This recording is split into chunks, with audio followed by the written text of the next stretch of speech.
戦が進んでる。それもここ数日で全国的に。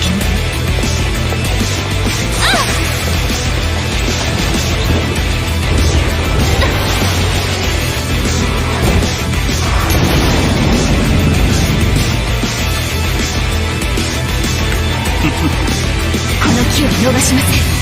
はっ、デビルダウンロード。多勢に無勢だ。このままではまずい。君たち人間がつくべきは僕の方だとは思わないかな。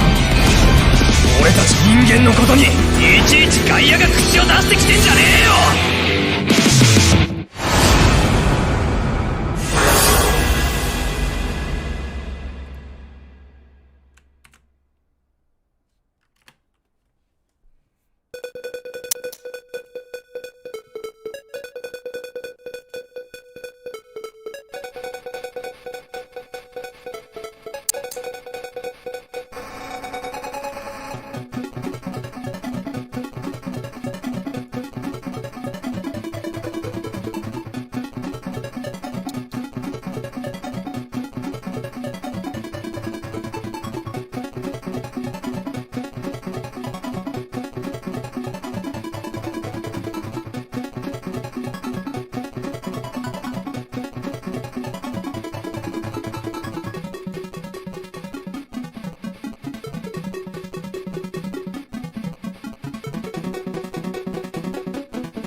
It's over there.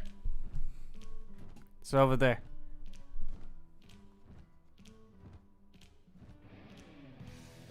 Hey, how's everyone doing?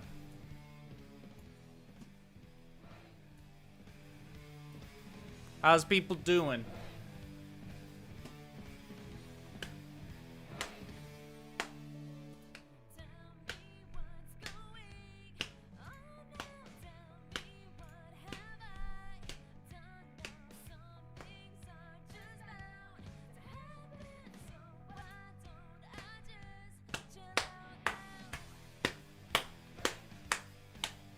Oh, damn it, the light went out.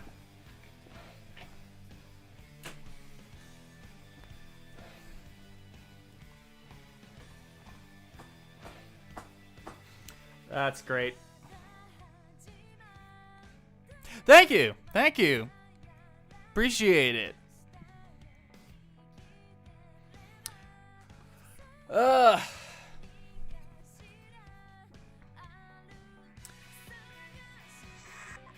Hold on, I'm checking something.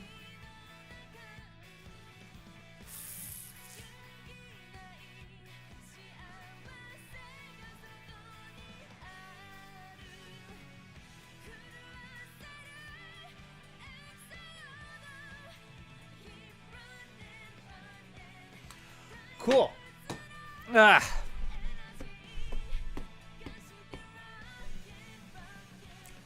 and round tonight.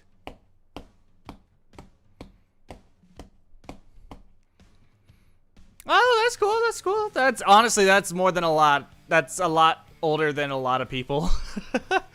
There's been a lot more people who've shown up in the last few months, mainly because of, like, you know, SMT5, 4, Strange Journey, Apocalypse. Honestly, I was a little surprised. 4, my SMT4 video did not do as good as I thought it was going to. I didn't think it was gonna do, like, gangbusters. I didn't think it was gonna do gangbusters, but I was just surprised. It did less than I would have thought.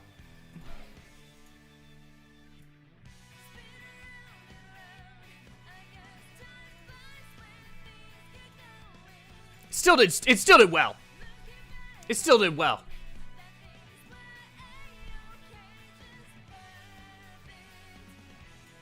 How's the music, by the way? Is it too loud, too quiet, whatever? Hee-ho. You're a hee-ho. You are entirely entitled to entitle the opinion. I've made my opinions clear, but I also, like I said, like I tried to in the video, I tried to give my opinion while also talk about what people like and didn't like about it. But yeah, no, that's fine.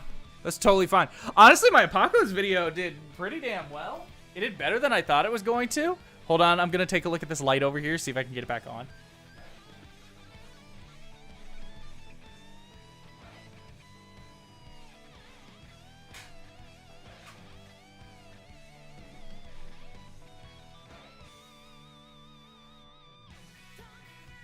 Ah!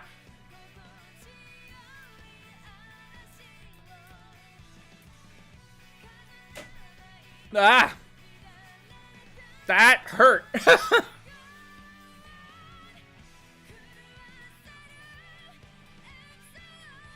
That that really hurt. Oh.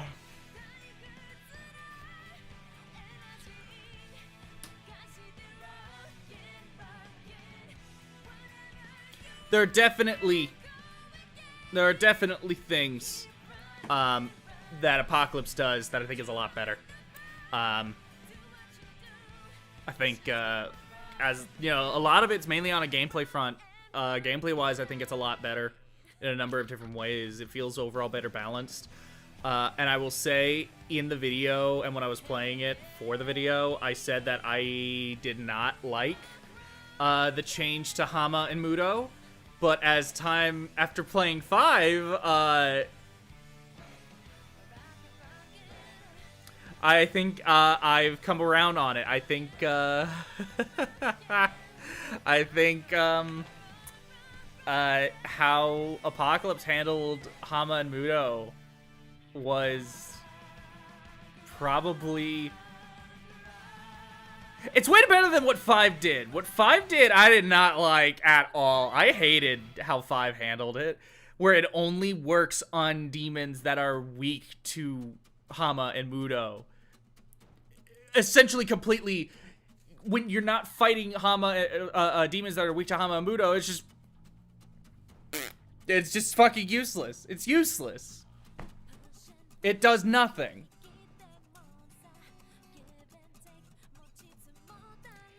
DMC2 is base game.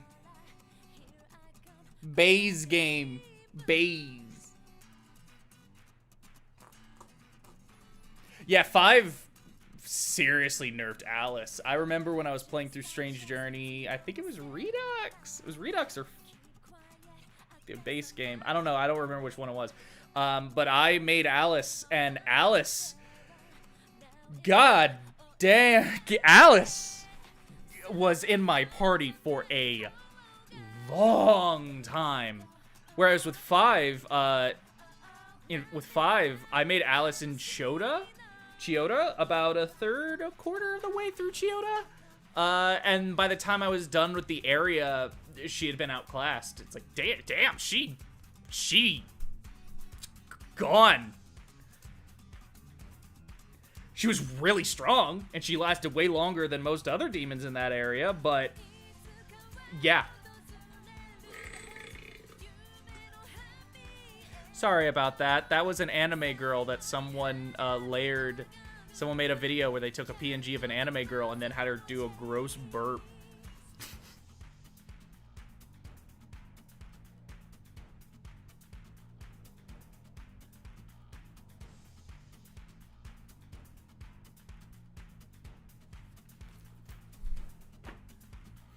Gab, hello. Hello, Gab Blue.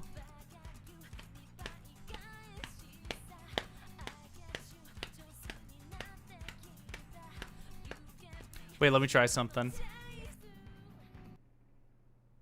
Yeah, that's what I thought. Pain. I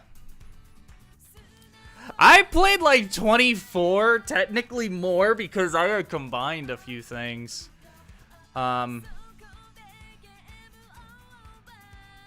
Claire's Watch Mojo. Yeah. Yeah. Yeah, so last year I did it based on the Game Awards. And then I was like, I want to do... initially, the initial plan a year ago was I'm just going to do... Every year is going to be a Game Award thing. But then about like a few months into the 2021, I was like, actually, I'm going to try and like change it up. So it's different each year. And I already came up with a couple of different base concepts. Obviously, one of them being a parody of top 10 lists. And if I'm going to parody top 10s, I got to parody Watch Mojo. So, yeah, I asked Claire to do that because I think she has a really good voice. A good voice to match, like, hi, welcome to Watch Mojo. You know, that kind of thing. Yeah. The joke is everything. When everything is number 10, nothing is number 10.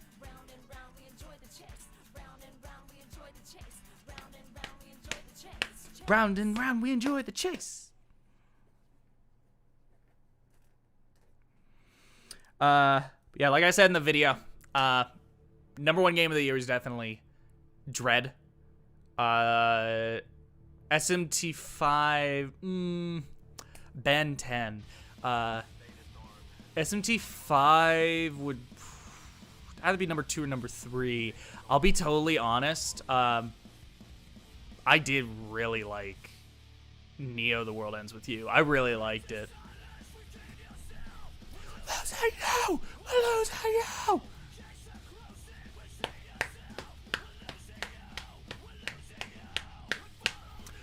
I should have done this beforehand. I'm gonna get some water and then we should talk about the sales because that came out like yesterday or the day before.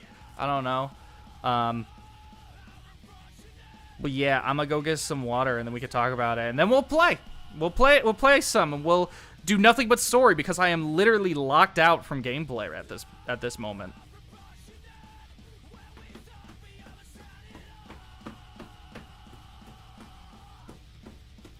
Have you played the original The World Ends With You?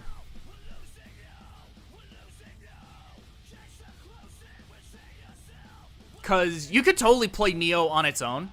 But it's overall, like, enhanced. The experience is enhanced if you've played the original The World Ends With You prior.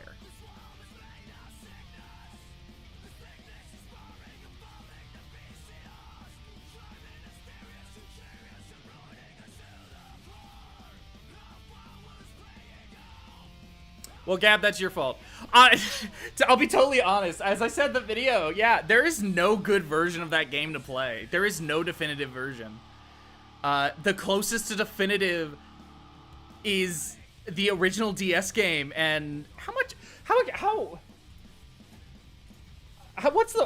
that going for right now? I'm gonna go on Amazon. Actually, no, I'll go on price charting.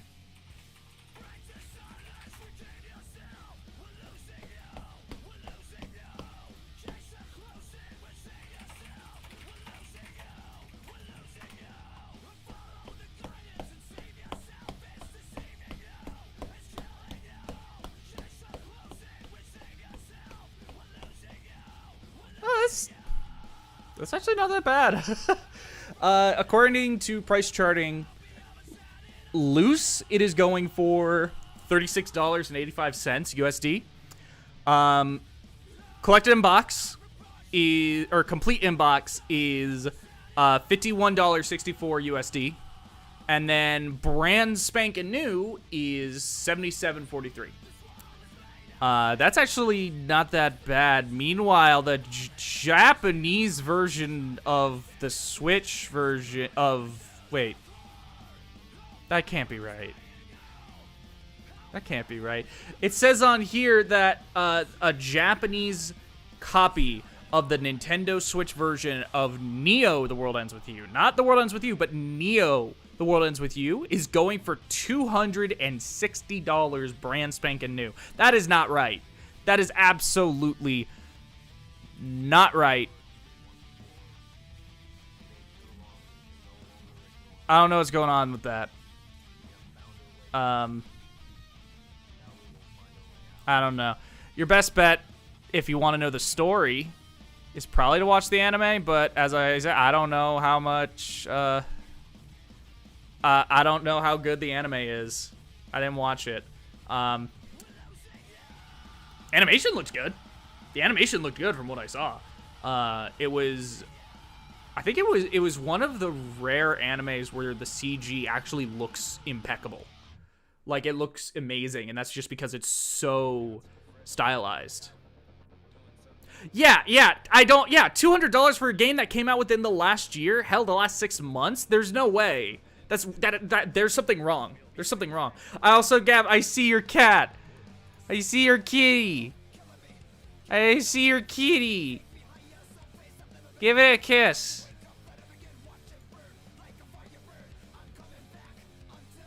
The world is yours. The world will be mine. Oh, oh.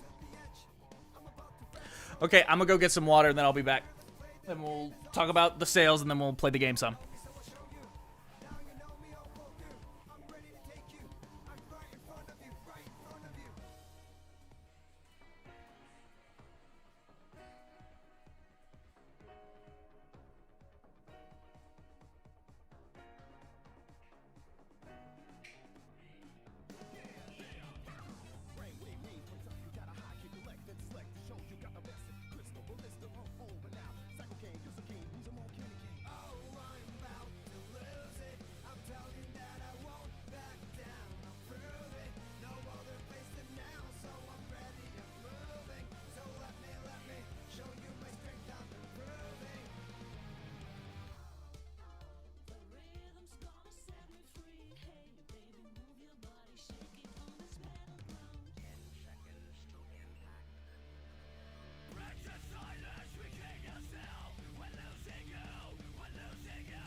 I got this jean jacket.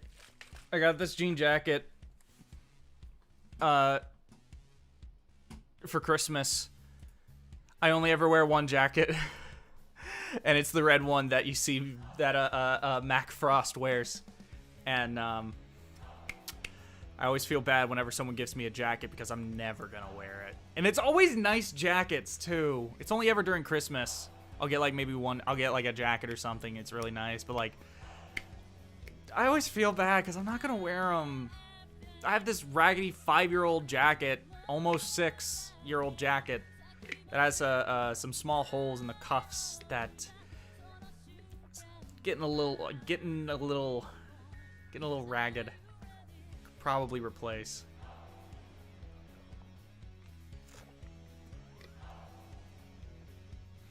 Oh yeah, Square Enix. Having a great 2022 already. I don't want to style on them. I'm very basic. I wear what I like, and then I'll continue to wear it. Yeah. Anyway. Square Enix NFTs. Anyway, I'm gonna pull up the Persona Central article.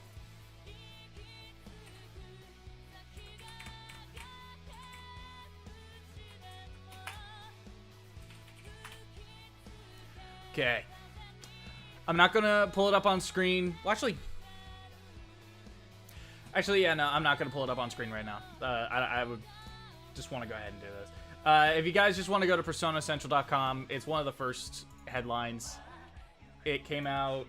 Oh, this came out 4 days ago. What? Oh wait, I clicked on the wrong one. Okay, yeah, here. Yeah, no, it's 4 days ago. They did 2 separate articles. One to say that Atlas or Sega was satisfied with the sales of SMT5, and then another article to say SMT5 sold 800,000 copies on the exact same day. gotta milk it, I guess. Anyway, 800,000 copies. That's pretty dang good. I think that's pretty dang good. Especially considering that is a series best. This is the best-selling title already, only after a month. It did not hit 1 million. It did not hit 1 million. But it definitely is gonna hit 1 million in its lifetime. Yeah, that's right. Yeah, I'm only just now realizing I'm struggling to say your name. Asish. Is that right? Asish? Rasali? Asish Rasali. I don't know. But yeah, what they said. It's definitely gonna hit 1 million in its lifetime. It'll probably hit 1 million within a month or so. In fact, because of Christmas, I'm like, do we know if these numbers are going to include the Christmas numbers? Because I feel like these are not going to be up to date as of the day they announced all this, as they released all this information.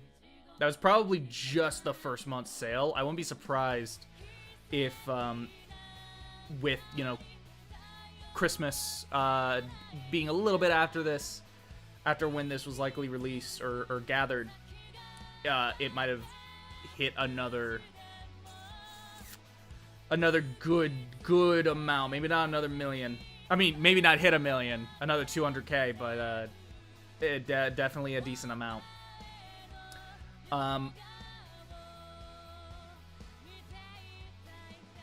Yeah, no, it's doing well. It's doing really well for itself. We're never going to see another golden age of Mega 10. They're just gonna keep milking Persona. But I think it is absolutely possible that we will see, because especially after this sales success, Atlas would be stupid to not capitalize on this and like, hey, let's just like, just I don't know, bring back some older things. Maybe not necessarily on the Switch, but, you know, I don't know. I think this will come to PC. Here's what I think is going to happen. This is going to come to SMT5 is going to come to PC, but it's going to be the base version. It's not going to be full body. Oh, it's not going to be whatever enhanced re-release. They're absolutely going to be doing an enhanced re-release. They're absolutely going to be doing an enhanced re-release. But I'm going to take a guess and say, because Atlas is stupid. Atlas is stupid. They'll do one thing that took a lot of convincing. P4G on Steam, Catherine on Steam. They'll do one good thing that's like really smart, and then they'll be stupid.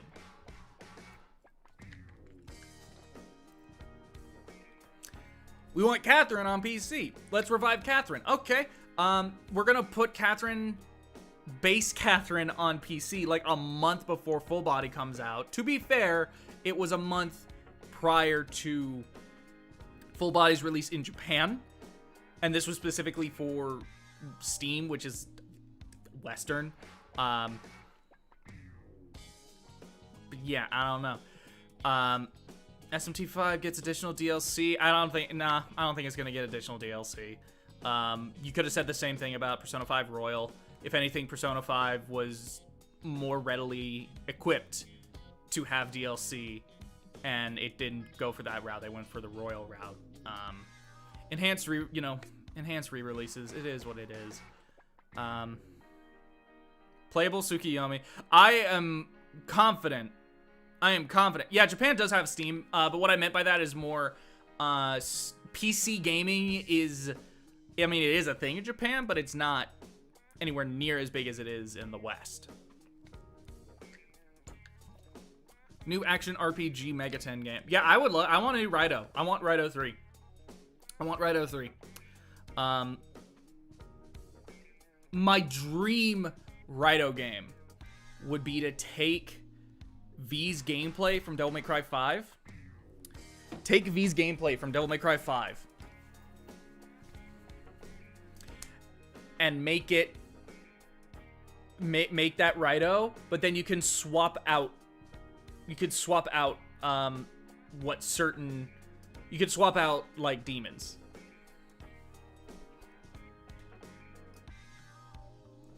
Not full-blown character action, like, oh, you can combo so many different things, but still just, like... R1. R1, right bumper, uses Demon 1. Right trigger uses Demon 2. That kind of thing.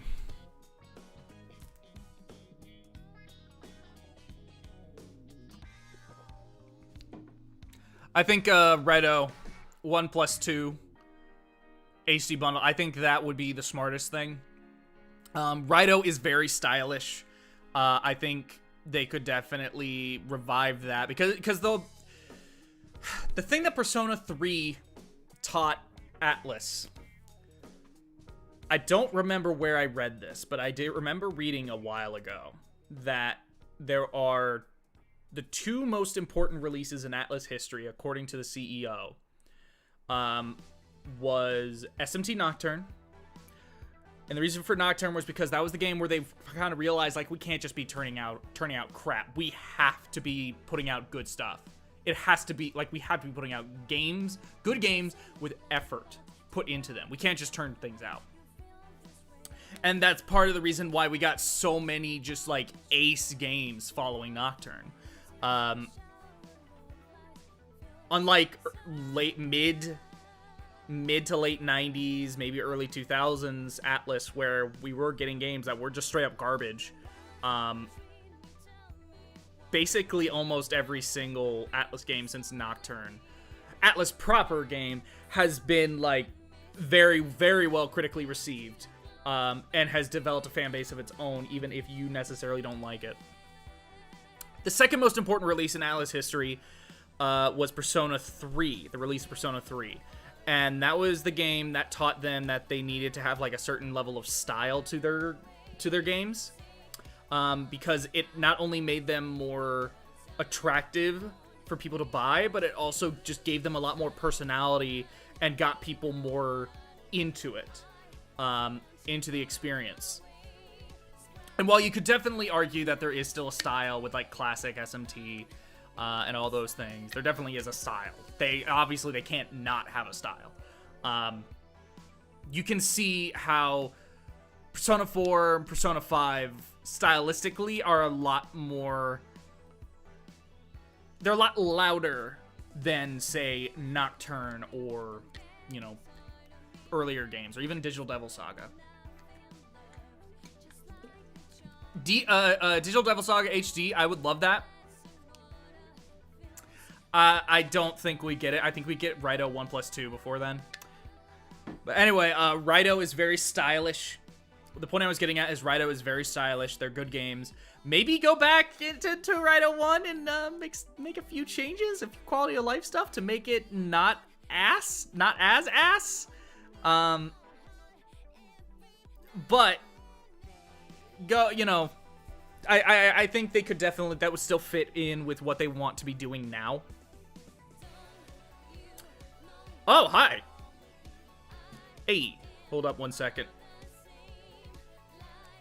Ooh. Hey, yo, what's up? And nothing much. Just well, right now we're talking about the sales record set by SMT5. The sales. Oh yeah, like 8K in a month, right? 800. 2 months. 8K would be disastrous. I fucking missed the 8K. Would be, oh fuck. That bandit. This shit. Raito Raito with voice acting would be amazing. Get Marsh to voice all the characters. Yeah, no, that would be amazing. They would absolutely, if they were to revive Raito 1 and 2, they would give it voice acting. They did that for Nocturne, they would do it again. I personally, my top picks would be Raito 3 or Devil Survivor 3. One of those. Because what I was saying, Elcrest, is I don't think we're ever going to get another like PS2 Golden Age where we're just getting spin-off after spin-off after spin-off, like a bunch of stuff. The spin-offs are only ever going to be reserved for Persona now. But I think it is totally possible we could get not necessarily new franchises, but I think we could get things like, you know, Devil Survivor 3 or something, or maybe a revisit to Raito. I definitely think we were pushed to the absolute SMT spin-off limit with everything we got back then. I wish we could get more, but I don't think Atlas is gonna take that risk now that. Yeah, no, I think what they would do is, rather than having like constantly like multiple teams working on something, I think what they would do is they would have Team Maniacs working on, you know, whatever mainline SMT, whatever they are doing. Which absolutely, like we can all agree right now, they are working on an enhanced re-release, if not an Apocalypse style sequel. They're working on something, at the very least an enhanced re-release of SMT5 right now. I would say either enhanced release or maybe possibly DLC, like more DLC. I don't think DLC purely because because Persona 5 didn't get that. They just went with Royal. Sure. And again, you know, there's the whole debate about whether or not Royal, you know, could have been DLC or not. But I personally am of the opinion that it could have been DLC. But even then, like, I don't know. I'd buy 7 SMT5 remake.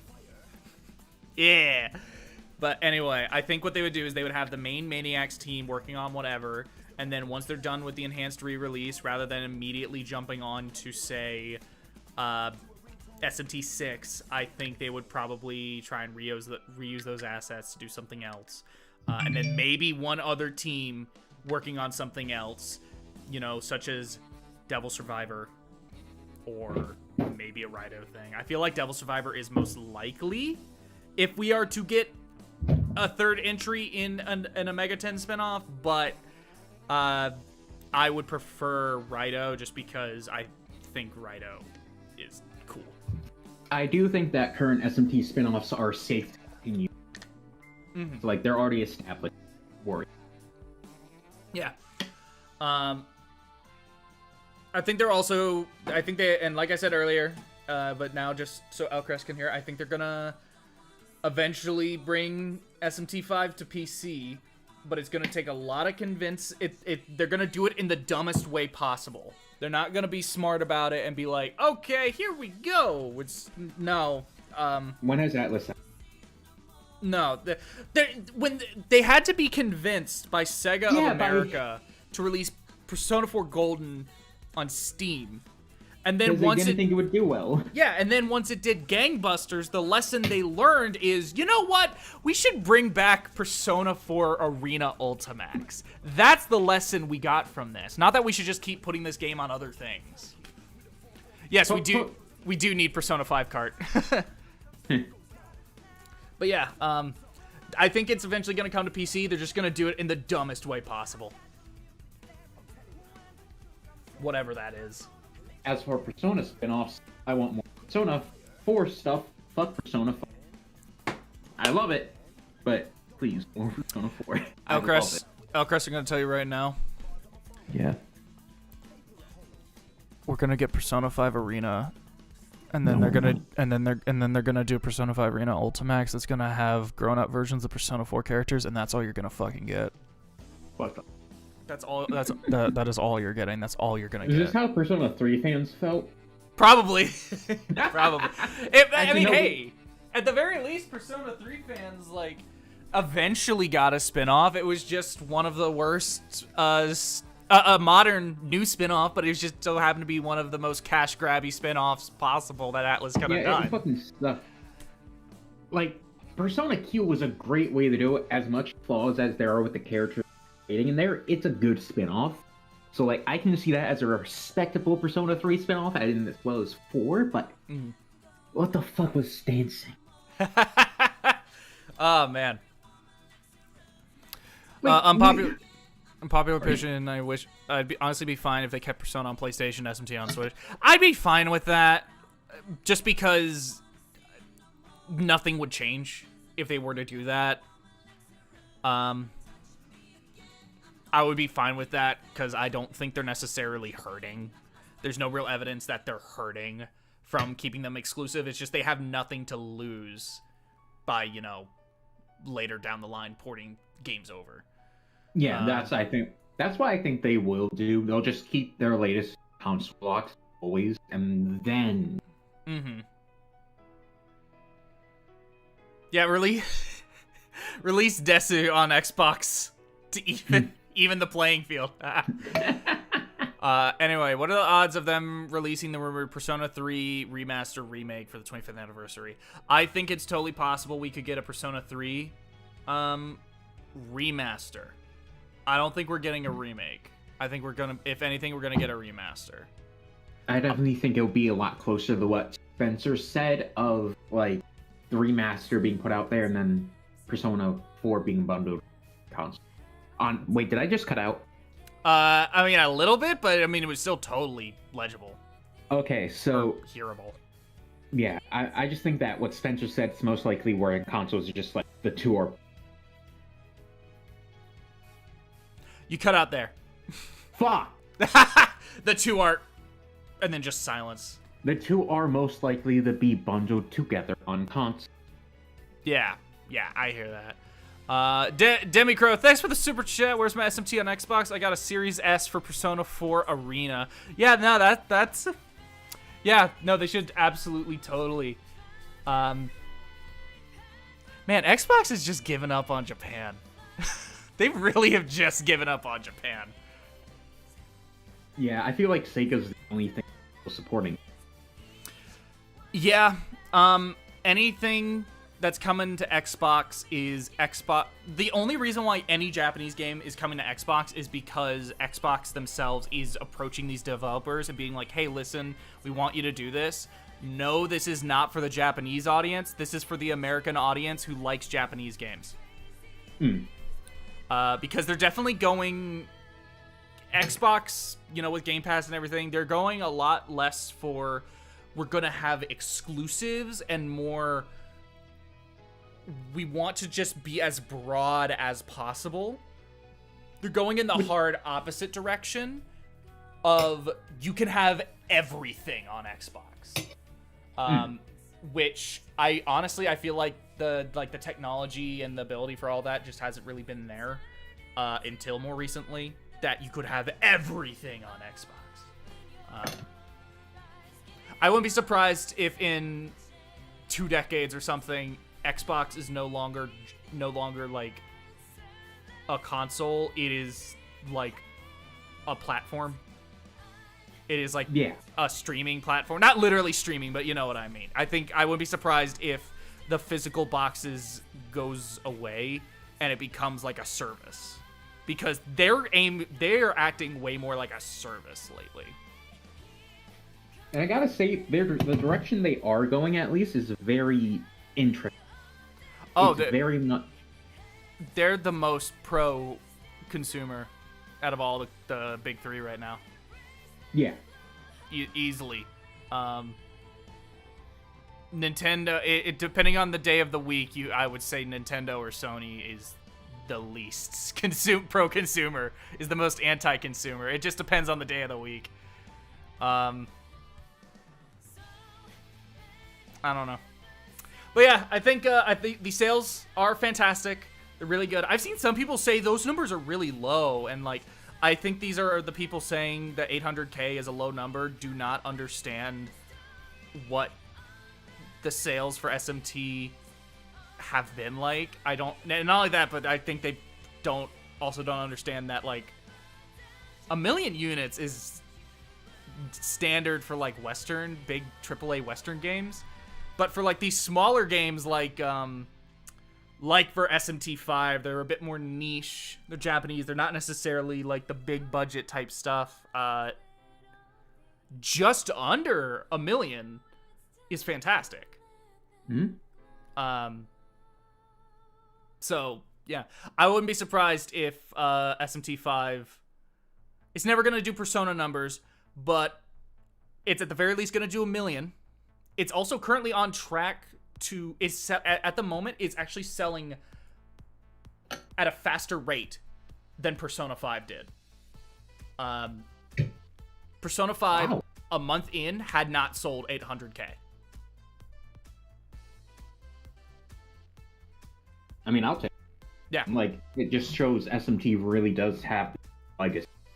I'm confident as soon as Persona 6 comes out, it is going to sell 2 million in a month. I'm confident a big reason why SMT5 is selling at a faster rate is because of Persona 5. But I think it's just going to be an instance of like, this is just going to keep selling. It's going to keep selling. It's going to do gangbusters. For Atlas, that is. Wouldn't be surprised if it ends up being like the Atlas's second best-selling game. I don't think anything is ever going to beat Persona 5 until Persona 6 comes out. Yeah, I think... Honestly, I don't know. What are the chances that Persona 5 is a one-time fluke? If it's a one-time fluke, that's going to be really depressing for Atlas. People just stop caring after that. I mean, if there is any time for Persona to fail, it would be Persona 6. Not just because now they have a huge spotlight put on it, but also, it has to live up to 5. It has to live up to 5. It has a giant spotlight put on it, but also the team changed. The people in charge of the series are not the people in charge of the series now are not the people who are in charge of 5. It's completely different. And we have to hope that this is a direction for the better and not the worse. Yeah, they could easily screw it up. I have not played Royal, but I have been told that the Royal content is the best. The Royal exclusive content, the third semester is the best part of Persona 5, so that's very encouraging. But I feel like you can't really use that as like a safe bet. It's like, oh yeah, they're gonna do fine, because it's like they weren't the ones who made the game. They just took a game that was already made and then just added like an extra part. I don't know. For all we know, they could go back to the route. Not, I'd say more so Persona 4, less than Persona 3, because 3 still had references to the other games. 4, it just wasn't as obvious. 4 really cuts out references at the past games besides 3. 5, did 5 have any references to pre-Persona 3? It had a few. You could get, I believe, I can't remember which one is the older brother, Tatsuya. Yeah, you had a reference to him. I think you had a reference to, like, a Persona 1 character, too. There were a few ones. I just Googled Tatsuya, and that was really dumb of me. Oh. No, Tatsuya is the protagonist. It's Katsuya. Katsuya. But yeah, there's reference to Katsuya. There's a few other references to, like, Persona 1 stuff, but yeah, I see it here. You only see it on TV. Katsuya is briefly mentioned on a TV program in Persona 5. He is described as a handsome detective with red sunglasses, showing he hasn't rid himself of his trademark shades. Yeah, no, he was not mentioned at all in Persona 4 at the very least. I don't know. I would like for Persona 6 to just not reinvent the wheel. I think that's asking for way too much, but I would like for Persona 6 to shake things up. and not simply just keep doing the calendar system. Not necessarily because I have issues with calendar system, but because, like, if there is a time to, like, change things up and freshen it up, I think it would be now that the teams have changed over. I think if they are forced to do the calendar system because it's like, oh, Persona is expected, you have to be very much accepting that the calendar system, it's because I won't lie, a lot of 5 is just sitting around doing nothing once you max out your stats and you try to do max social. Nothing, waiting for the day you can do this. Oh man, I just beat the dungeon in a single day. Time to waste 2 weeks. At least needs to fix their time management system for Persona in general, because players that want to do max social links, they complete a dungeon in the day, and they're just sitting there doing social links and nothing else. There needs to be more incentive to play both. What color do you guys want Persona 6 to be? I want green. I would like green. Green. I would like green. What other colors would they do? I don't. They wouldn't do purple because Persona 1 is purple. But then again, Persona 2 Innocent Sin is red, and then Persona 5 is red. They're different shades. They're different shades of red. I don't know. I wouldn't want them to do purple. I would want each game to have a unique color. Do orange, but better this time. Yeah. I mean, that's totally possible. Orange is totally possible. Maybe Violet, teal. I feel like the base colors, the one like the default ones everyone think of, I feel like they've been through them. Brown. black. that would be the worst. I'd say copy Pokemon. Do black. Do white black. next to. I mean, black and white is also totally possible.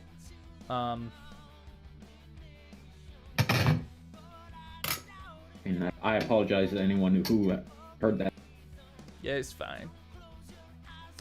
I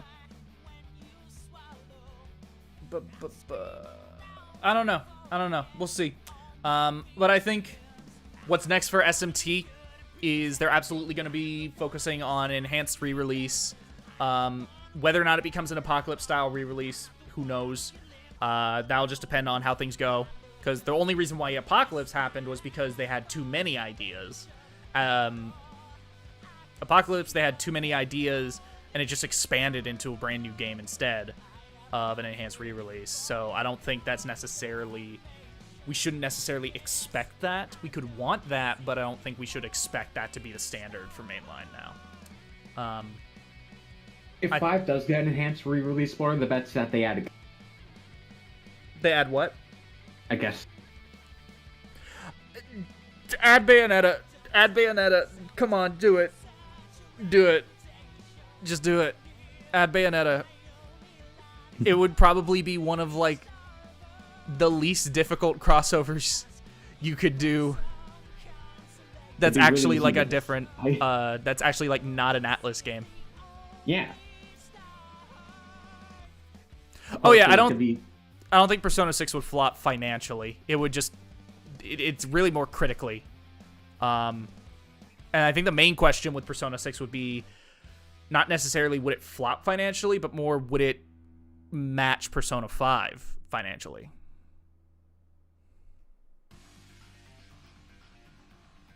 Nanashi was inspired by Taxi Driver. The protagonist of 6 would be inspired by Goodfellas. No. It should be inspired by the King of Comedy.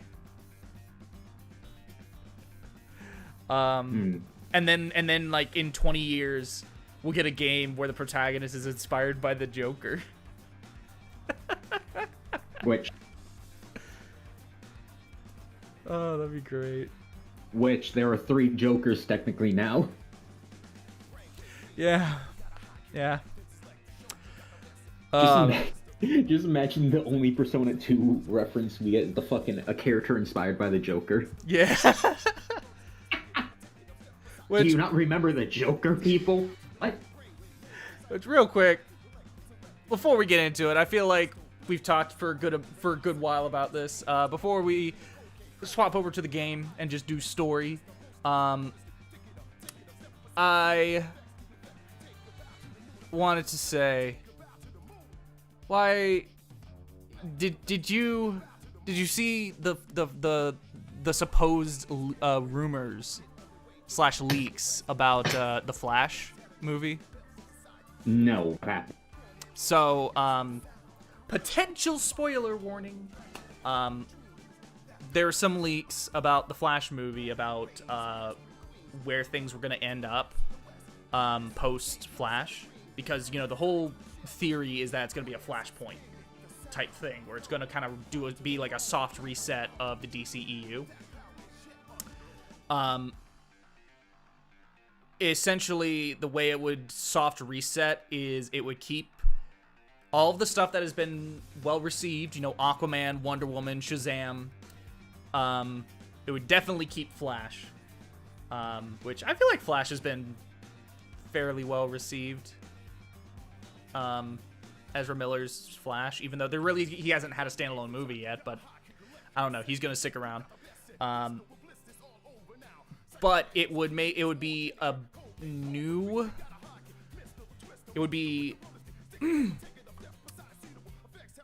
the end of the movie would be like it would be the formation of a new Justice League. But you know how Michael Keaton's supposed to be in it also.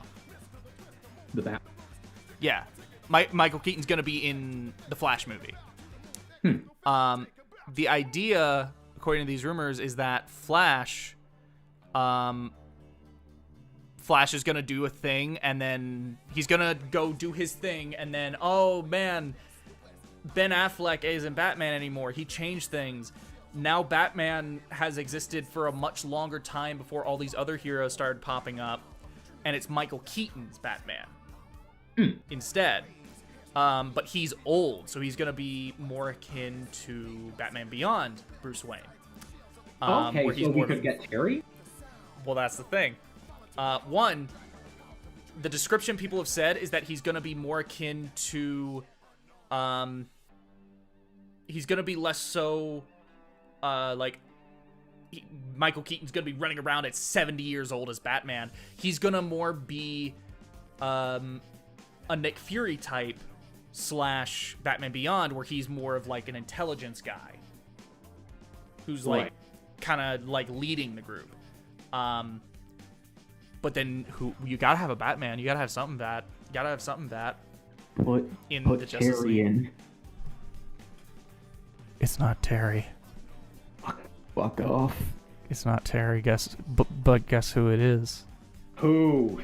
Batwoman? No, Batgirl. Why? Yeah. And then what about Superman? What are you gonna do about Superman? It's Supergirl. You had a perfect opportunity to put Terry McGinnis in the DCEU, a well-received, well-loved character. No, they're just gonna do Batman Beyond, but instead it's Batgirl, which will be weird. I hate. You're wasting Terry. You have the perfect opportunity. Literally, we've passed 2019, which in the DCAU is when Bruce retired. You can have this whole explanation. You can have it all. Well, I am actually like... So, okay. I think having, like, giving more attention to, say, like, Supergirl and Batgirl is, like, interesting. I'm for that. I think it'd be cool. Okay. But the whole thing is, like, it really feels like they're swapping them out less because, we want to explore these characters, and it's more because they don't want to step on the toes of Robert Pattinson. They want to step on the toes on Battinson. And then they don't know what to do with Superman, which is still stupid. But I think that's why they're doing it. That is him being a good person. It's not that hard. Yeah. I don't know, man. I don't know what to tell you. Anyway, swapping over. Let me share this so you can see.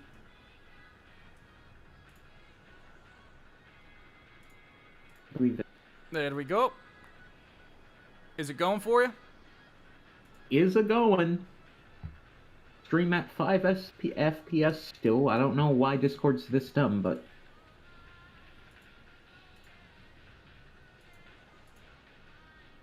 Hold up.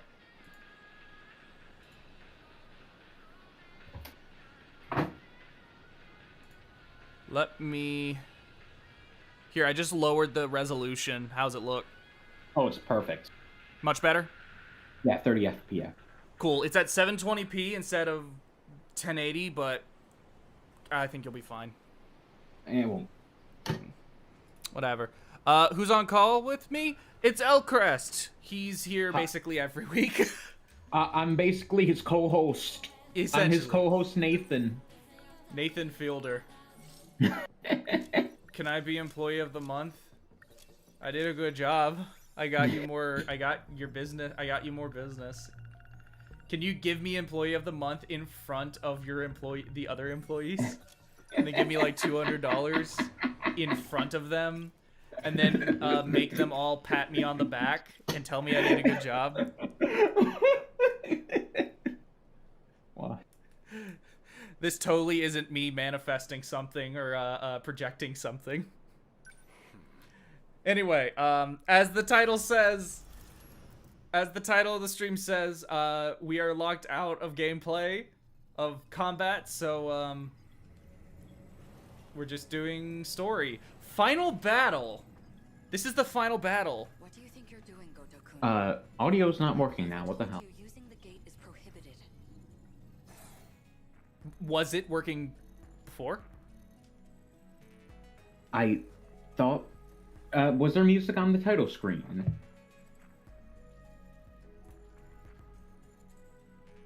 Here. If so... Hold up. How's that?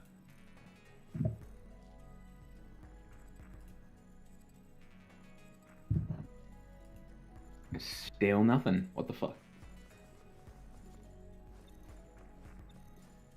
How's that? Nope. Discord is made by a bunch of idiots. I mean, it is. Women. Yes, that's right. There are no women here, Eddie. Tell me, Miss Morimura.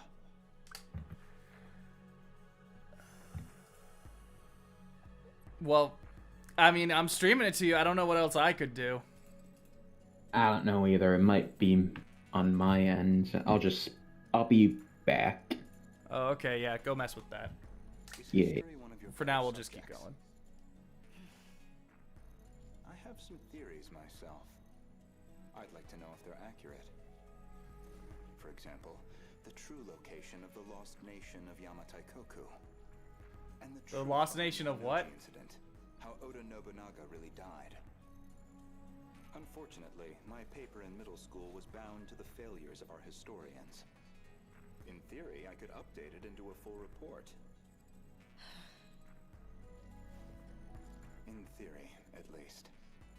A shame that the gates are locked to specific points in time.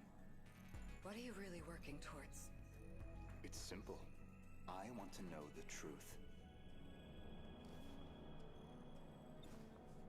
Are you all right? This isn't like you. That implies an understanding of what is like me. Or at least, that you believe you understand me. That's not the point. You need to stop using the gate. I'm going to seal this place off. Sounds like you've got something to hide. I don't know what you're... Wait. Perhaps a personal notebook seems a bit archaic, but it does present certain advantages. Digitized data can be altered, fabricated, falsified. No intelligent person should trust it. But you already know that, don't you? You are acting strange, after all. I hardly think you're in a position to talk. If anyone's changed, it's you. I can only wonder why. Because you died. What are you? Miss Morimura, my question is, who exactly are you? Is Fuyusika.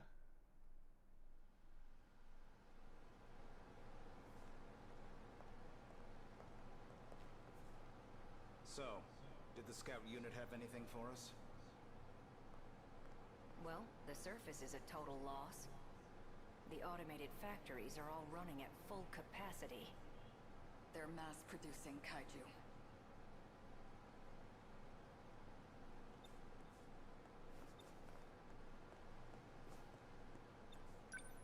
Hey, getting used to everything? The technology itself isn't so different from 40 years ago. The real surprise was finding that it's all been integrated into one unified system. You sure don't seem like someone from your time. How are things looking? About like we expected. Naturally. All the nuclear plants are stable. Seems like it's the same for other countries too. Defensive measures. They want to ensure nothing interrupts production. I'll be totally honest, I'm not sure what the hell they're talking about. I mean, I So, these get it, but it's just like, are they particularly large? I don't get it. No, I didn't beat it yet. About how they got totally automated. That was back in 2080. They started functioning as part of a network instead of individual units. A worldwide network comprising 1.2 billion factories. All fully integrated and synchronized. Based on a client's request, the computer designs a blueprint. From there on, everything is fully automated.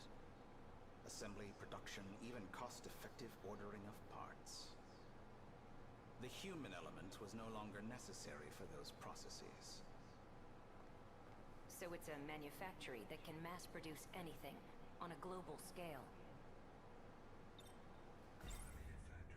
They all function as part of a unified global manufacturing network. By its protocols, all 1.2 billion factories worldwide remain in automatic. So the perpetual kaiju production. are And manufacturing their sole output are themselves? these mechanized kaiju, which we know as the D-forces. That's We checked what on I'm the getting out of plants this? in Kolkata and Chennai. Since they're the largest plants of this era and all. Their production rate has doubled over the last 3 days. Just like last time. The timing matches up too. Not long now. They'll make their move soon.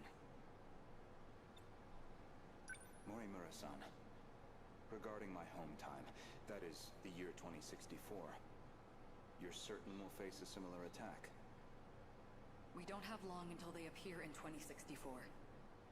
That much we know. It'll be just like last time. No, not quite. This time, we have the Sentinels. True. Anything on your end? Loosely speaking. We managed a partial data dump from the underground mainframe. Goto-kun? It's an archived news report concerning a certain scandal. More important, though, is its date of recording. When's the data from? The year 2188. In other words, far in the future. Even more so than our current temporal position, 2104. Let's see it. So we found a scandal from far in the future. Who do I... Oh.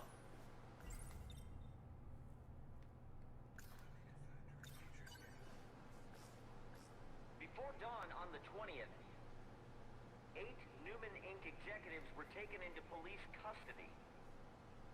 Charged with human trafficking and illegal cloning, their established motive was to tamper with human memories.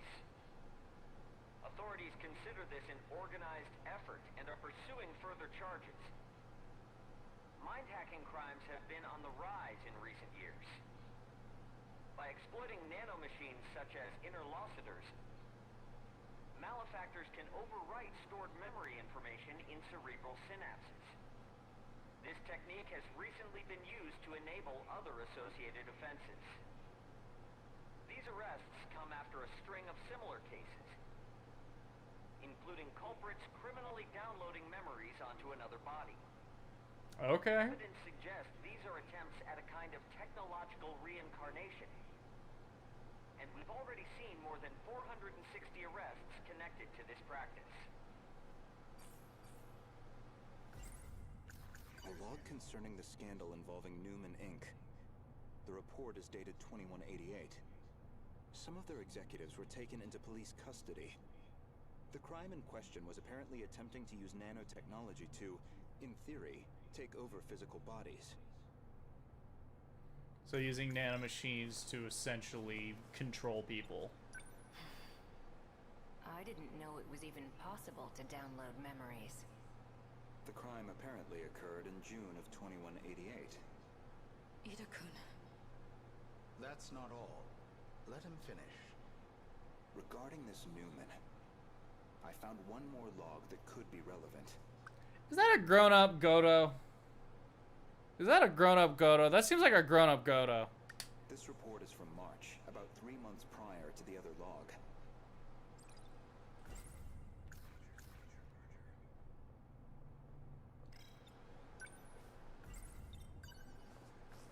Newman Inc., the tech giant known for interlocutors, has been acquired by Shikishima through a takeover bid. Shikishima's CEO had this to say. Nanotechnology has made leaps and bounds over the 22nd century. Now, even the human body can operate with all the power of a supercomputer. Interlocutors have paved the way for humanity's next step in evolution. For any one of us, all it takes is a thought. And we can have the world itself at our fingertips. With the brilliant minds at Newman driving our nanotech business, we look forward to a brighter future for Shikishima and all our affiliates. With this acquisition, Shikishima now sits among the top 3 in global market share of interlocutors. 3 months prior to the Newman Inc. incident, Newman was acquired by the conglomerate Shikishima. With these interlocutors, apparently some kind of nanomachine information technology, they've become one of the world's top megacorps.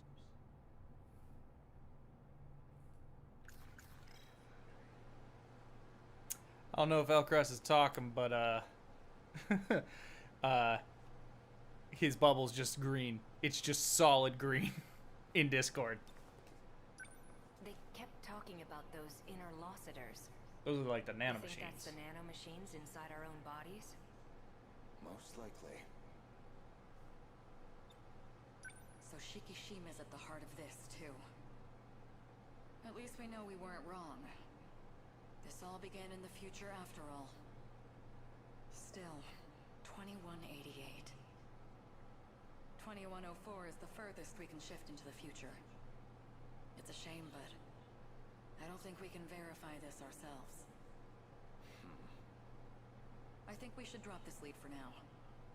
Better to focus on protecting Gotokun's hometown instead. Maybe so. We're almost out of time, so we'll need to move quickly. Best to return to the school in the year 2064. We'll need the cooperation of the other 2 compatibles. Goto-kun, we should focus on putting the Sentinels through the combat sims. I hope you can join me. Sure.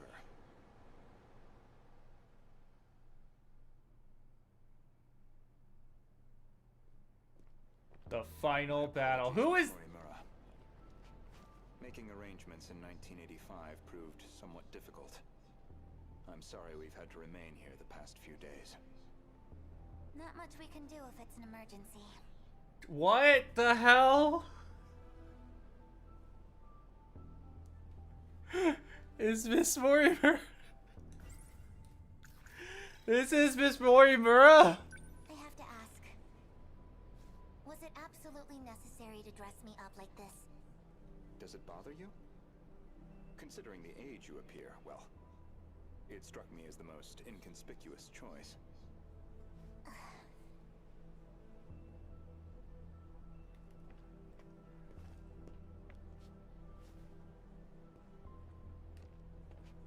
You're not having trouble walking, are you, Miss Morimura? You should probably just call me Chihiro. Otherwise, we'll seem suspicious in public. Okay, Chihiro. San. Better drop the san, too. Honestly, I'm surprised you were able to find me at all. A certain data log helped. I found records that your mind had been transferred into the young child standing before me. This body is a juvenile clone of me. I ran an experiment to see if I could restore my compatibility. It turned out to be a failure. That's why I sealed my memories. This compatibility, that'd be the ability to control the gate and the Sentinels? You need compatibility to control the mainframe. I was once compatible myself. But after everything got I bet the rebuilt, voice I lost actors that power. recording for this had no fucking clue what they were even saying. Cause like this is confusing for a player, and that's the intended point. I bet the voice actors who recorded this absolutely out of order were even more confused and had to pretend like they knew what they were talking about. Maybe it's hard for you to see how crucial that ability is. But you'll understand soon enough. This refers to the humans who can control the UFO's mainframe. Those compatible have nanomachines implanted in their bodies. What's going on with my actual body? She's acting like a completely different person. My theory is that someone's taken control of her. You're saying she got mind hacked? She's clearly behaving very differently, at least. It seems like she's working against the Sentinel project. It's like she's been influenced by 426. Or the man himself may just be wearing her face. That certainly explains why you woke me up. Not much to go on, though. Either way, we'll have to do some more investigation. I can see it's been quite a while since my memories were sealed. 5 whole years. And now 4 sectors have gone dark. Talk about a rude awakening. First, you'd better catch me up on major developments in the last 5 years. Easy enough. Hardly comfortable surroundings for a briefing, though. I'll explain over in 1985. Yeah, we're just gonna casually time travel over to 1985. Is the reason why 1985 is like the main year, is that because that's the year Back to the Future takes place? Now, let's see if the biometric authentication works.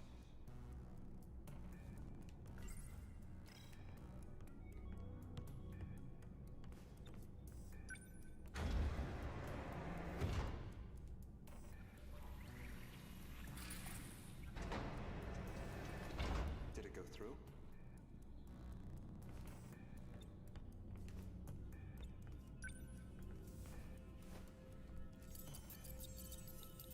1985. Yeah, that's why. That's actually why. They just really like that song. Barrier, at least. That was Bowling for Soup, right? That was Bowling for Soup. Now, with I'm pretty Miss sure. Morimura's ID, I should be able to get into her logs.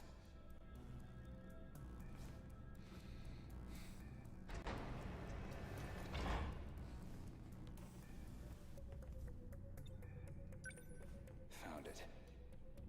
One of the logs she left behind.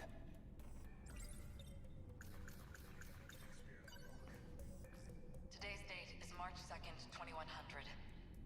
Well, I guess there's no point in putting a date to these logs.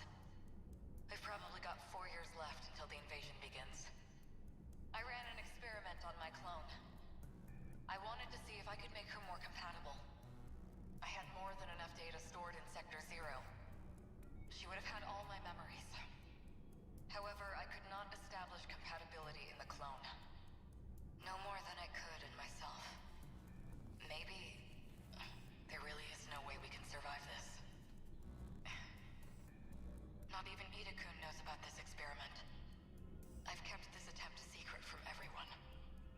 memories I implanted in the clone have been sealed. Oh! I left her in 1940 under the Miura family's care. Jeez, man. Sorry about that. Yeah, it sounded like a door slamming shut. Yeah, how long have I been gone? I don't know, but I'll fill you in. So, played as Godo, and it started off where they were in a classroom, and Miss Morimura walks in, and they're talking, and then he starts questioning her in like a, yeah, what's up with this, huh? Explain this, huh? I don't remember what he asked exactly, but she was like very like, I don't want to, you know, it made her uncomfortable. Then it flashed to 2064, I think, some future year, and they're like, Godo is standing there with a dude who looks like an older version of himself. They have the same jawline. Okino is there, and then Miss Morimura is there. And they talk about how there's this entire production process there's this entire production process of these things, these mechanical things that has been set up so that it is essentially entirely automated. Everything from the building of these machines to the ordering of the parts to everything. This is an entirely automated process. There is no human element whatsoever. These things are self-sustaining.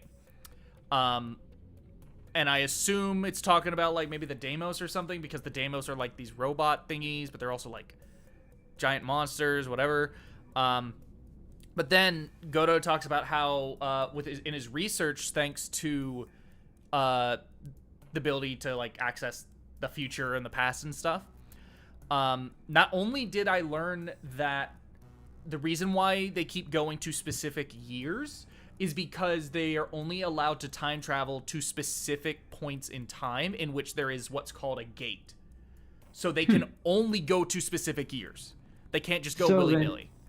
So that begs the question of how some gates were formed. Like, why is there a gate back in the 1980s?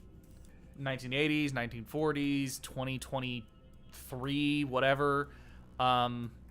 And then all the way forward. They also confirmed that the furthest ahead in time is 2104. 2104.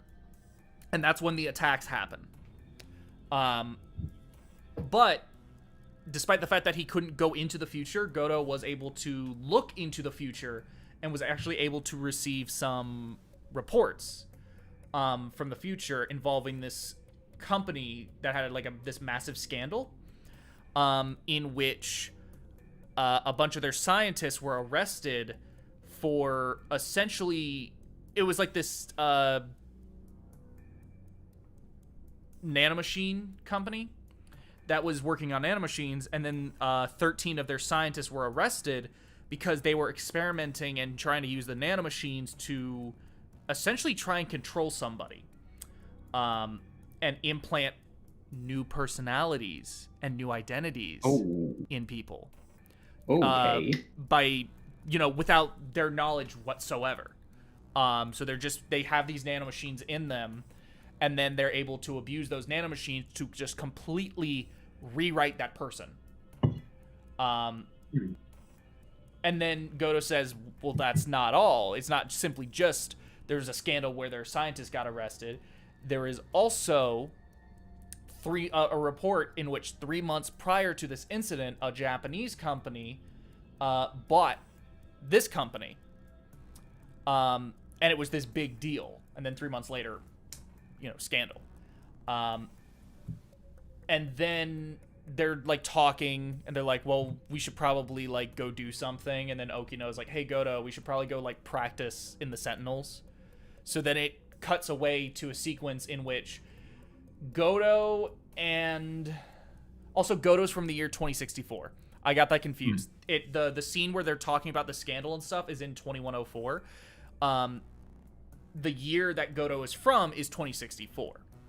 Then it jumps to what I think was 2064. I don't remember. but Goto is walking along with this little girl who he calls Miss Morimura. And it turns out this little girl is a clone that Miss Morimura made. Okay. And implanted, using the nanomachines, implanted her memories. And she was experimenting with it, trying to make it compatible.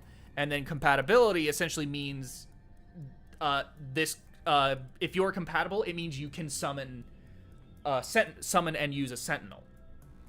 But it seems as though clones aren't inherently compatible. So she was experimenting to try and get this clone to be compatible, but it just didn't work out. Anyway, she sent this clone, she downloaded her memories into the clone body, and then sent the clone off and had it be a different person, just be a little girl. But then Miss Morimura, adult, something happened to her, and she's become a shell of her former self. She is not acting like herself. She is acting like she's being controlled. So Goto goes and finds this clone and activates the memories of Miss Morimura, thus turning her into Miss Morimura. Is that why there were so many Miss Morimuras? Probably. So they're talking, and they're like, what, like, I need you to fill me in on what's happened these last 5 years, because her memories only go back to 5 years prior when Miss Morimura initially made the clone. So Goto says, I'll tell you, but we should probably go to, like, 1985, something a bit more, comfortable, because they're literally walking around in wreckage. And then it cuts over to this place, which is a time travel room, because this is where certain characters have been able to time travel, such as Fuyusaka, when she wanted to go find Sekigahara. She ended up showing up in like she wanted time travel, and she ended up showing up in this room. And now Goto is like experimenting with this time machine and like trying to make sure it can like read DNA and stuff, I guess. And then now he's like, okay, with Miss Morimura's ID, like here, it says, a few weeks earlier, UFO mainframe. That should do it for preparations. Now let's see if the biometric authentication works. Did it go through? Looks like that got me past the initial barrier, at least. Now, with Miss Morimura's ID, I should be able to get into her logs. So now he's going through her logs. Her, like, video data logs. And he's having her, like he's just watching a log that Miss Morimura made. And this is where we are. She's essentially saying, we got 4 years left until the invasion. I ran an experiment on my clone. I wanted to see if I could make her more compatible. I had more than enough data stored in Sector 0. She should have had all my memories. However, I could not establish compatibility in the clone. No more than I could in myself, so she couldn't force compatibility. She gives up.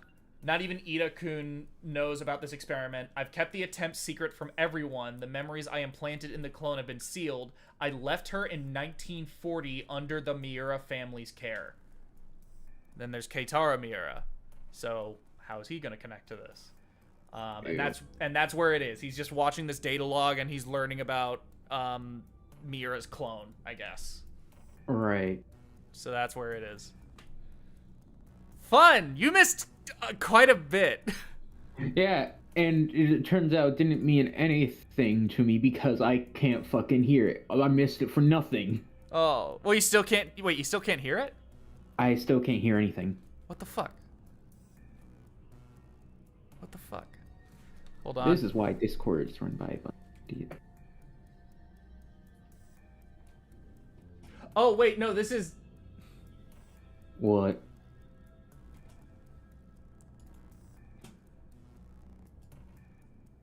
That'll do it. Yep. This was 100% on me. I am a moron. This was 100% on me. I forgot to turn on the... Ah! Wait, does that mean the stream had no audio too?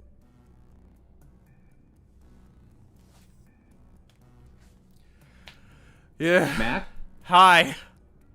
Does that mean the stream had no audio too? No, the stream had audio. Oh, The stream had audio. This is entire... Because the stream is getting audio from Elgato. You're getting the audio from my desktop. Right. So, yeah. Well... Can you... Is it going? I can hear it.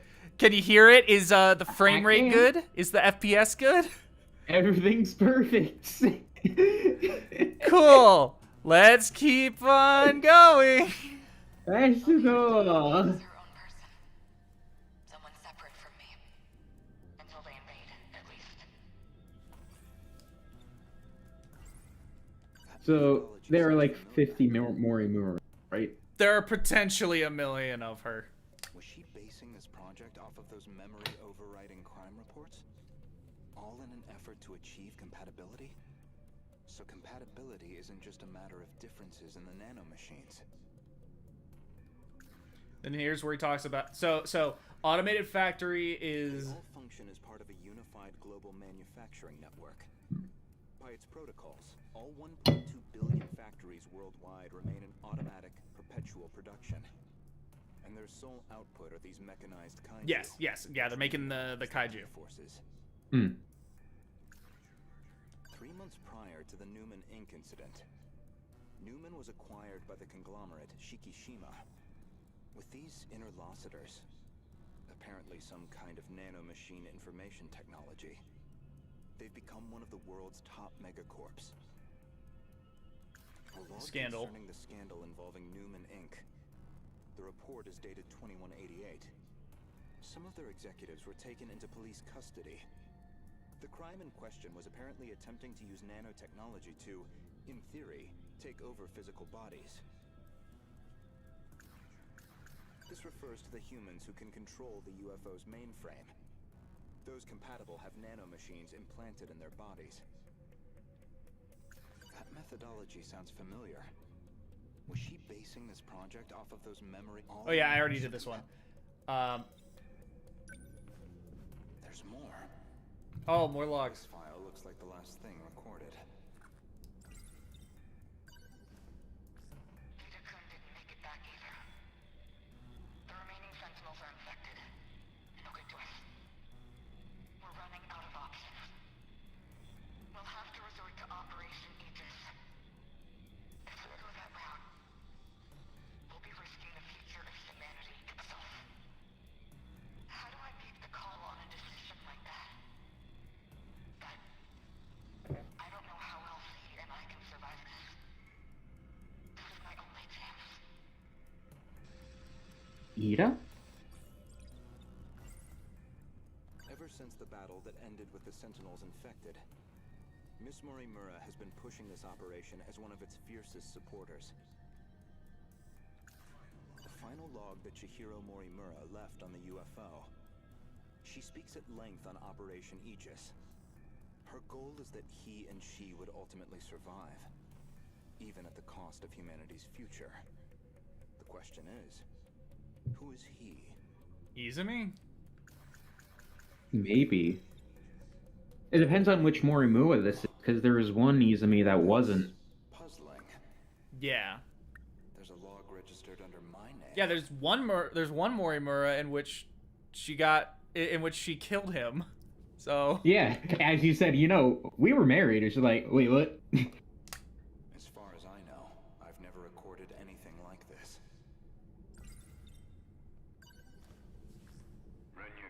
Oh, shit. Oh!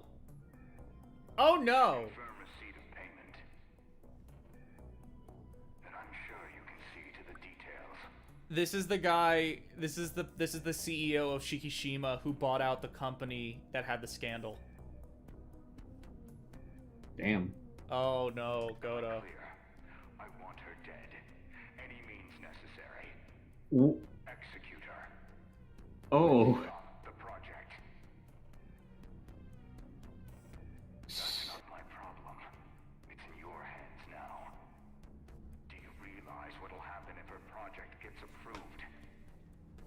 ruin everything we've worked for. You know what must be done. Kill Chihiro Morimura. Oh, and we know who was sent to kill her. Oh. Was that really me? That man was a Shikishima executive from the year 2188. Is that supposed to be my future? Seems like a private communications log. The other person on the line wasn't recorded.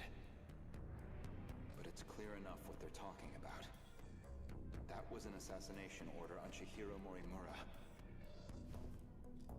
Which I seem to have called in.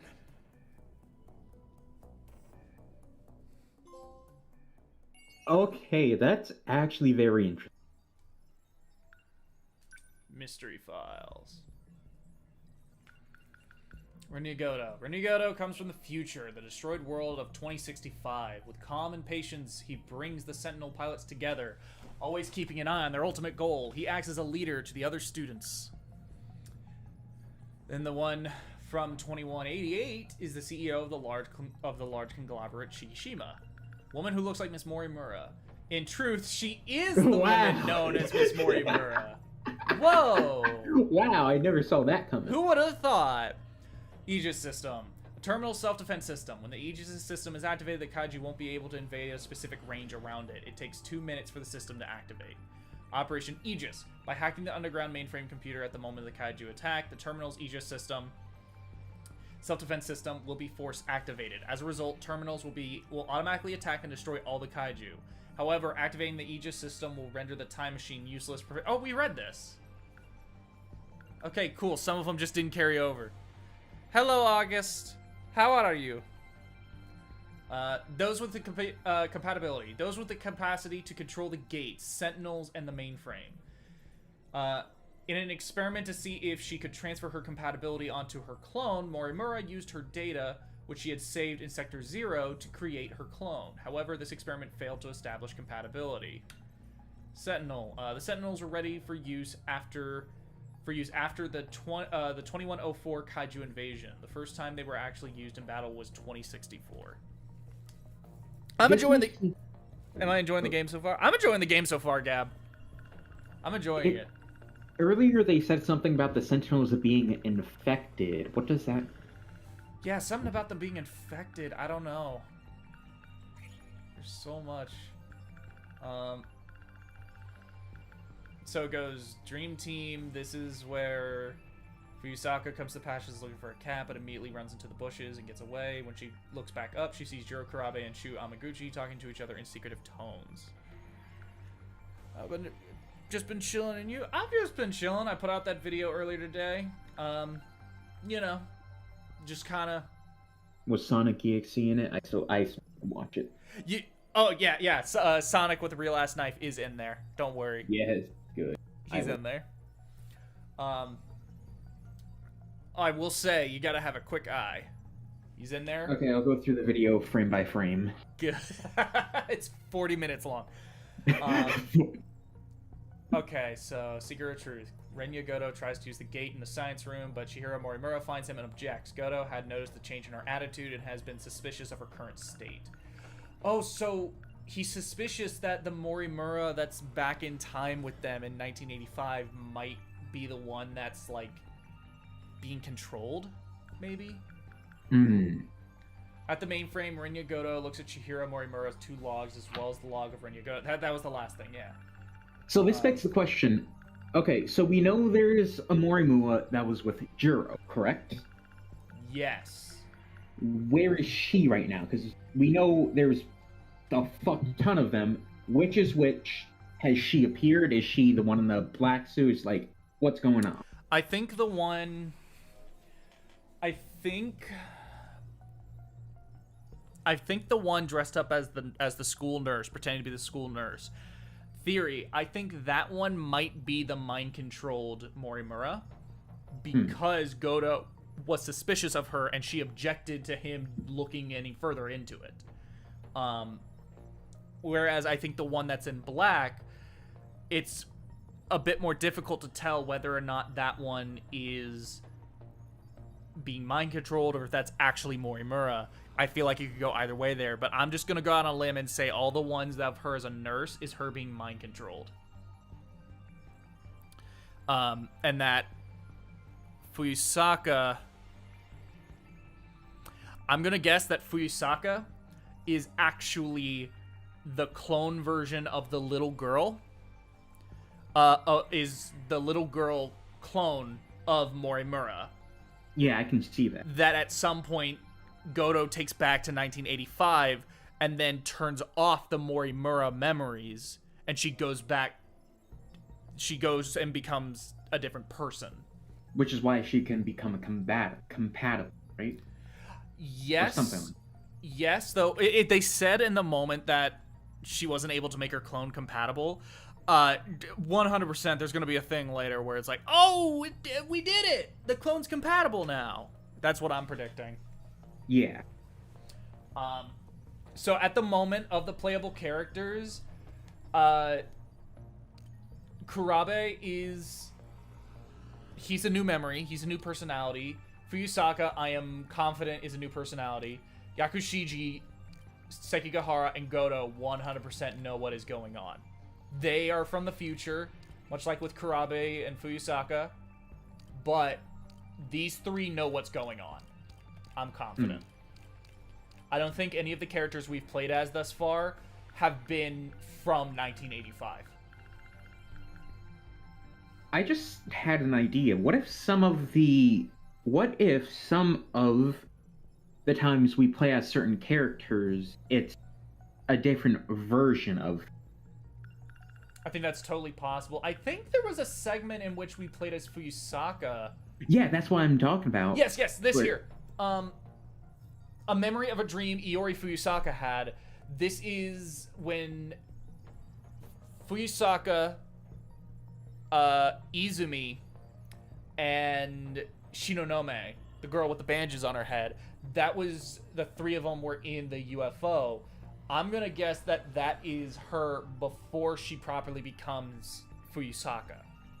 That's gonna be, according to my theory, is gonna be Chihiro, the clone.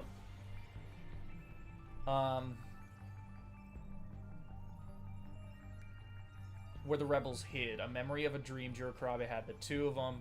So this is gonna be like a grown-up Izumi, who probably also made a clone of himself, who is actually Kurabe. And then later down the line, Kurabe, it's a memory of a recurring nightmare that Kurabe has. Amidst a burning city, he slaughters students one by one. This is going to be Kurabe, but he's being mind-controlled. He is not Izumi. In control. This is Izumi being controlled. This is not the Izumi who was in this scene.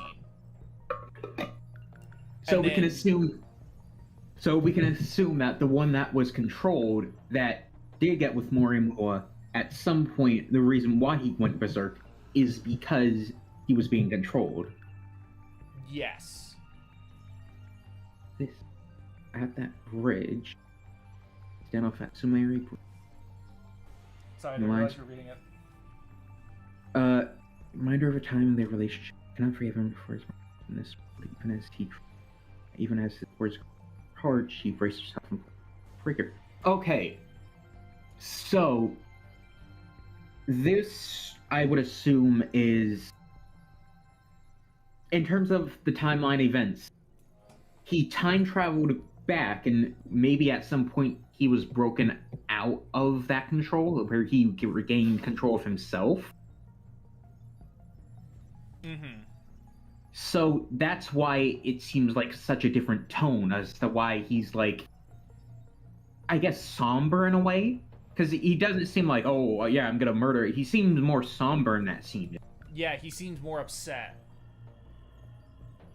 Yeah, so it's like, we can assume that Izumi in that thing possibly broke free while there was another clone Izumi. And there's a lot of shit going on here. There's so much going on. How did they plan all this?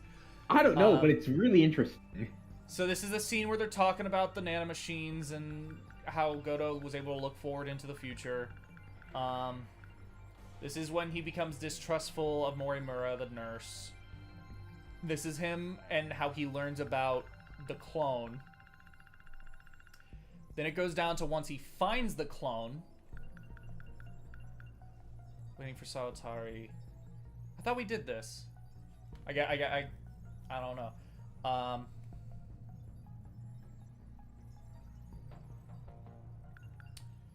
On the way home.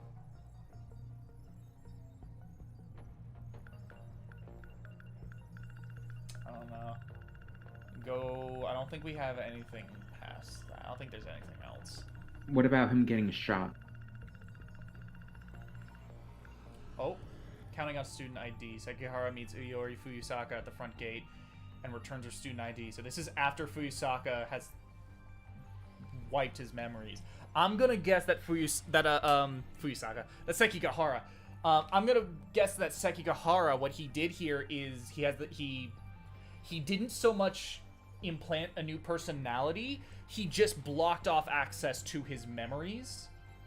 So it's still the same base personality as opposed to being a completely different person.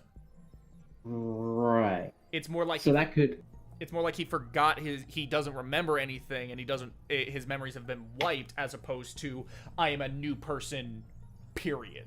What if after he killed Morimura, he was he had something in him programmed to make him forget what happened? Maybe. And that's the most recent thing we have is him trying to talk to Fuyusaka and be like, "Hey, what's going on, girl?" Oh, wow. He's locked already. He's locked already. That was just his prologue. Well, on to Natsuno Minami.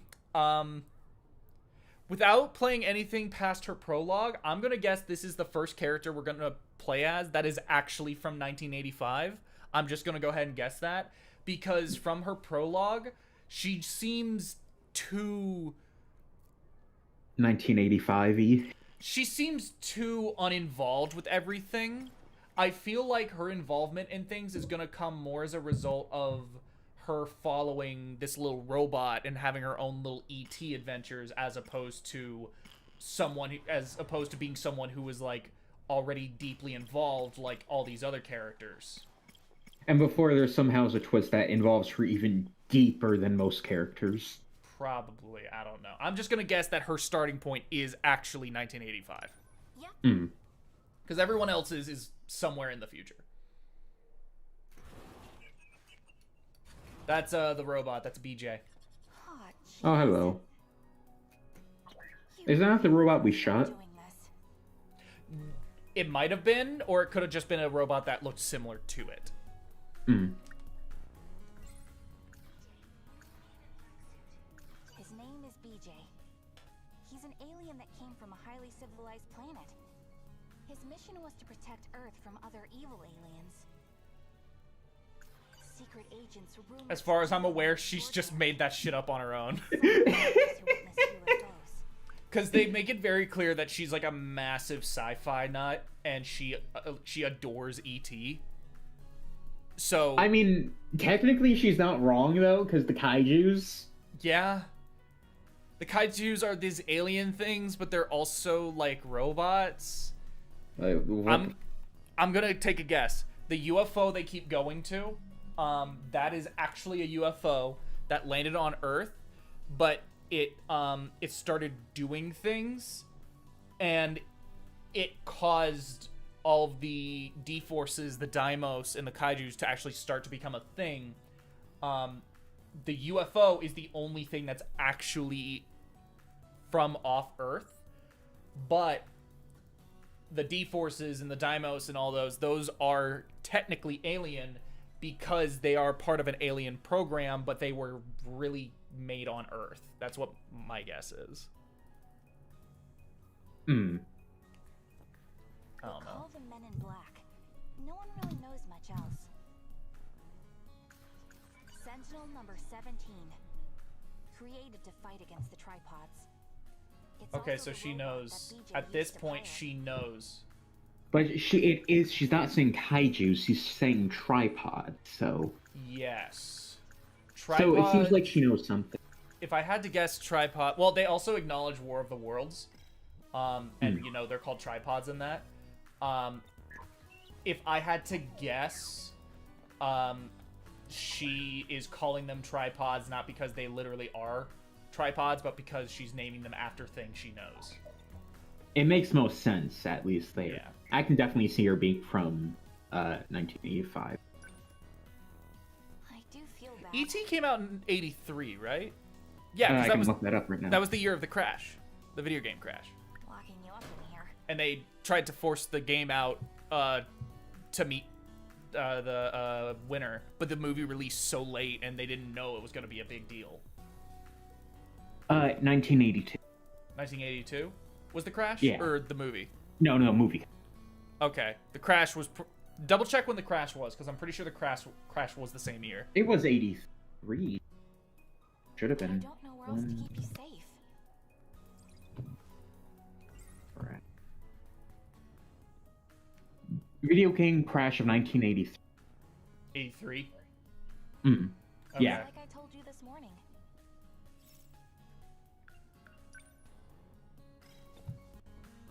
Talk to BJ. You gotta stay quiet if we're gonna keep you hidden. Let's go to the gate. Oh, it talks. I'm almost done with practice. We'll go there after. Sound good? Natsuno, the gate. Natsuno, let's go. He just wants to go to the gate. It's like I told you this morning.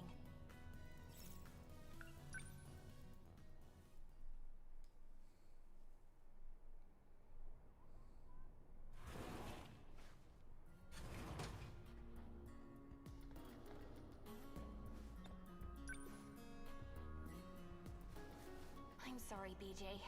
Look, it looks like If I fucking left you in E.T. my room when It the others does. come in, they'd be able to find you even if you were hiding. Once school's over, I'll help you find what you're looking for. You just gotta be a good boy until then, okay?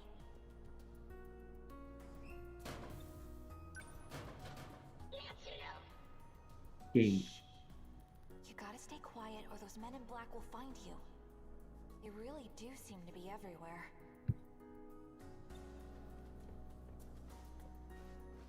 Anything else in here to look at? No. I'll come back during break.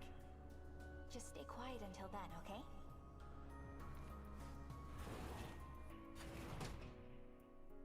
So I can assume that her things take place early. So you're gonna be a good little alien, right? Maybe she hasn't really shown up in anyone else's bits Yeah. that take place involving the more serious stuff. She's mainly showing up in like the Fuyusaka, like I'm in love with Eiseki Gahara stuff, you know, where it's just Even though you knew Slice him of for life. like 1 second. yeah, she just really just fell in love with him super quickly. Unless the crazy fucking theory time that I'm just gonna throw out here. If she's a clone of Morimura, maybe Ace Sekihara is a clone of Juro and he doesn't know it. Just dyed his hair or something. I don't know. That means you Probably. gotta stay in there. I'm sorry I have to make you wait. But I'll be back soon. Because we know that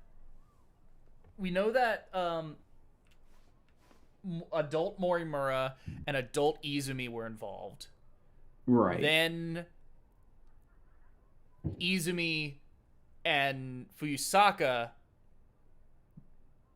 Proto Fuyusaka, the one who seems to be Miss Morimura, it seems like they were, or rather Izumi had a crush on Fuyusaka Morimura, and she was like, no, I don't want to do this.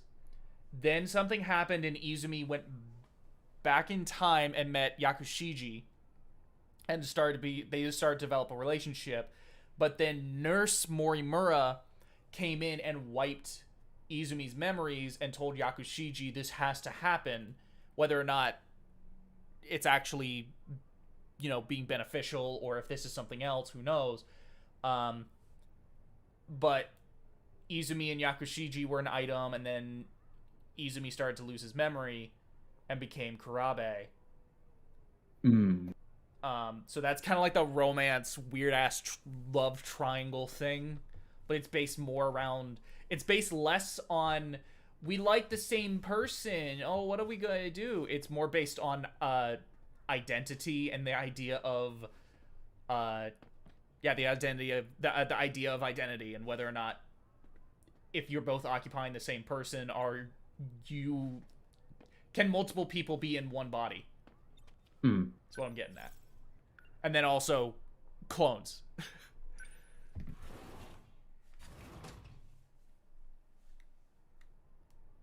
Oh no. Oh no. Oh, not again. Natsuno? Oh, hi.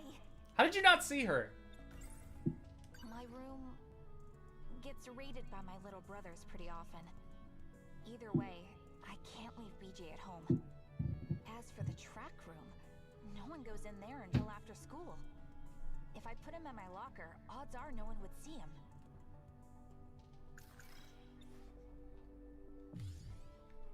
Oh, okay, so this one actually does branch. Okay. Okay.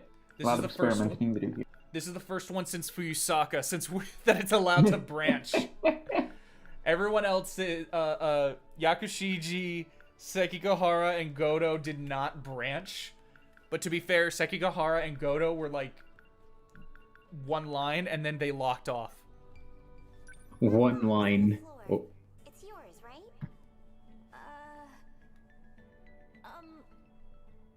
Why?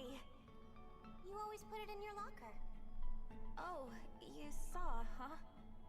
What is it, anyways? A clock? That's a weird-ass clock. What it is, well, it's a secret. Oh, I get it. Another silly UFO thingamajig. Wow. Just put it away before Senpai sees.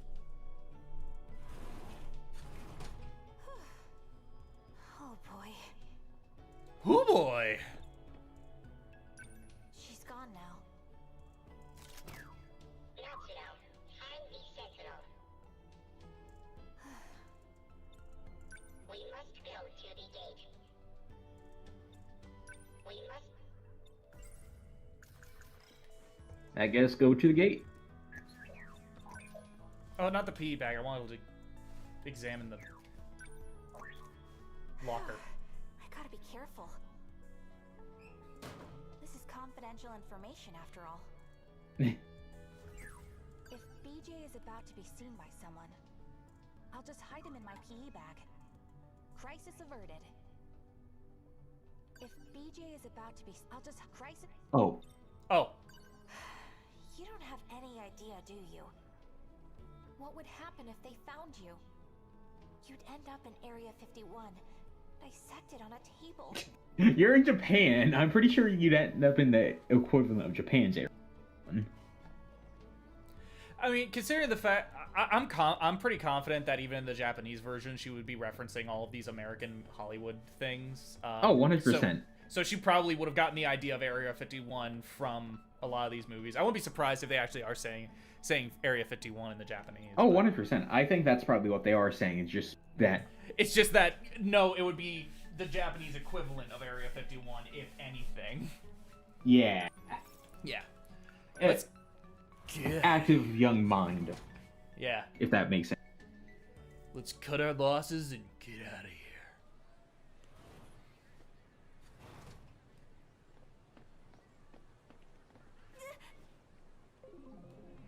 Man in black. Does no one else notice that? Hold it right there.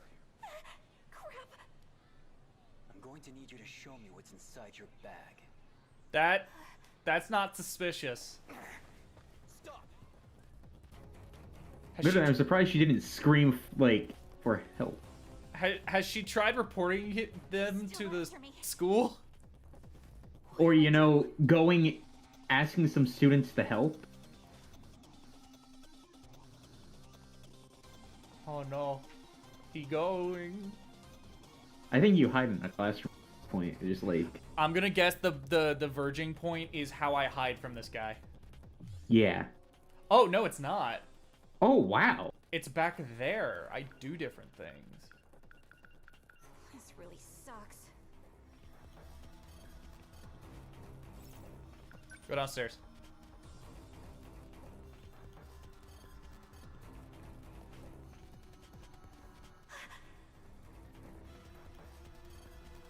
Just jump on him. There's someone over here, too.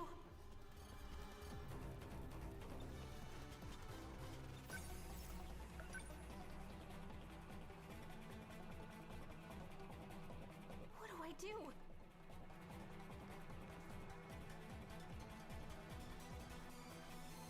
I say do what you said. Hide in the classroom. Yeah.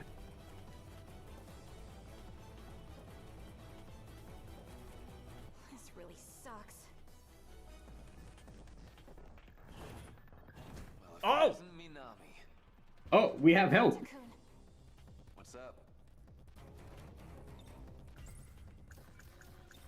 secret agents rumored to deal in the extraordinary and silencing those who witness UFOs. They call them Men in Black. No one really knows much else. Why are you in such a rush? Actually, I'm in a bit of a pickle. Secret Oh. agent. I'm being chased by Men in Black suits. What? What'd they do? Nothing yet. But if they catch us, who knows? Dissection, maybe. Full body.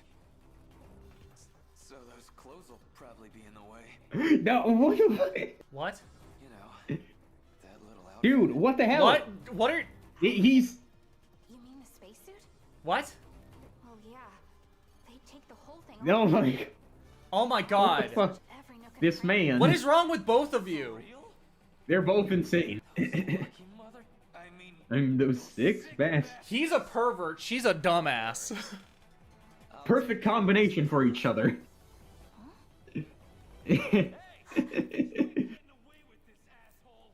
Oh, well, that man is getting. Oh. Oh no! Oh. what the? Where'd this guy come from? Never seen someone go down so easily. Wow. Came from over there. Well, that was something. Crap, he's coming. Hide in the classroom.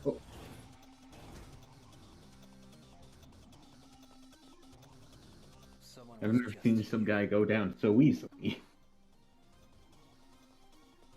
The hell are you doing here? Yuki-chan? Good timing. I could really use your help. Oh Ooh. no! What now? We've been pursuing a suspicious individual. She's still in the area and she's concealing something. If I just help him out now, maybe old Four Eyes will let me have my way. Go to. Fine. It's an SIU assignment anyway, right? That's why I was hired to go undercover in the first place. All you have to do is locate her. Leave the capture to us. So, what does she look like? There's no way. Is Yuki-chan working with the Men in Black? Yuki-chan. To be continued.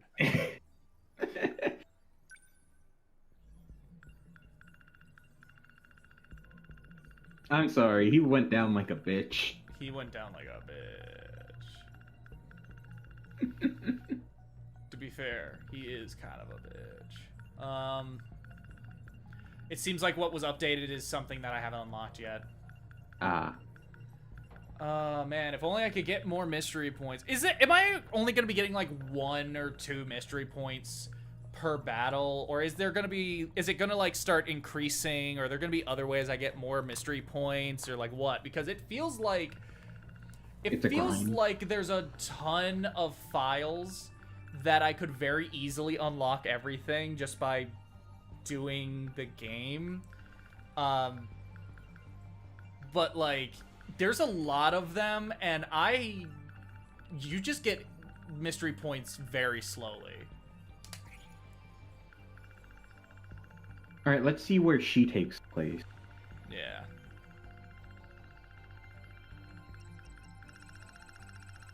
There, okay.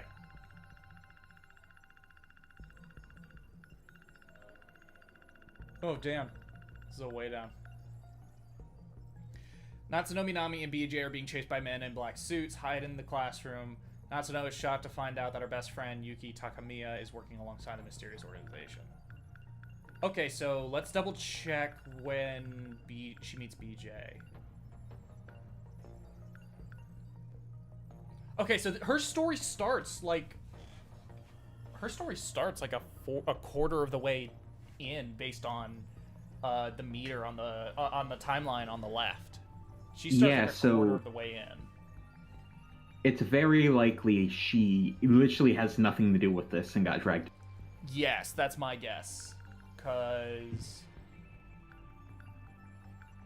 going down this list, or going up the list, she's not appearing in any of these. Because they say it shows appearances at the bottom, and she's not in any of these. Hmm.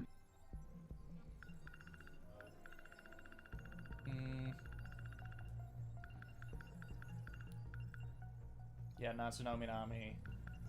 Okay, so she has not done a ton. So all of her things happen one after another. These are all her prologue. She gets introduced. She goes to the locker room. She meets BJ. She follows him and goes to the gate. And then she ends up in the future. And then something happens. And she clearly at some point comes back to 1985 with BJ. And then, based on the fact that this is one single sequence in which she's running, and it's not the full, hey, BJ, let's go. And BJ's like, hey, take me to the gate. Let's go to the gate. Go to the gate now. Go to the gate. I'm going to guess that this is absolutely another sequence in which this is like a daily life thing in which not a lot is changing. Hmm. Hold on.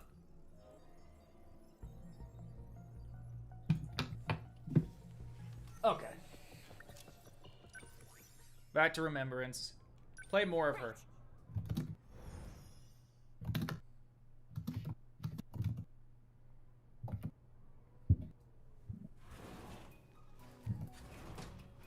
Senpai, what's going on? Minami, someone's trashed our room again.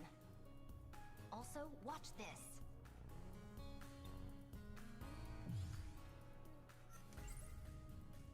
I can't believe my one and only Yuki-chan. She's working with the men in black.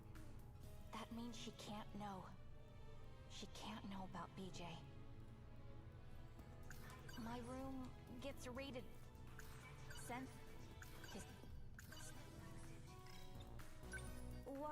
What exactly?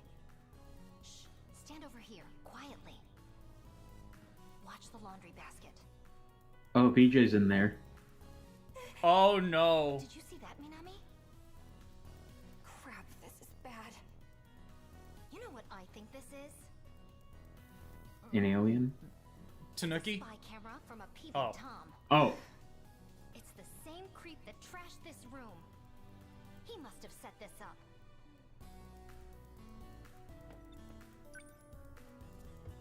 Actually, this is mine. I'm a creep. I'm a peeping Tom. Yeah, it's an alarm clock. A clock?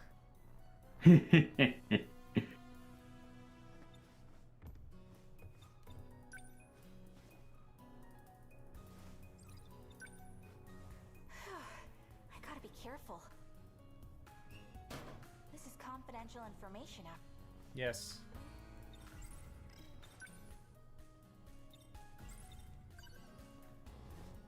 So you just carry it around? A big ass Yeah, well, alarm the thing clock. is, I can't seem to tell time unless I look at this clock. Isn't it kinda big? If BJ is about to be seen by someone, Yeah, just put him in the bag. And get the Can we fuck talk out. to her? Nah. You're going home dressed like that? yeah, I'm just in a hurry, so.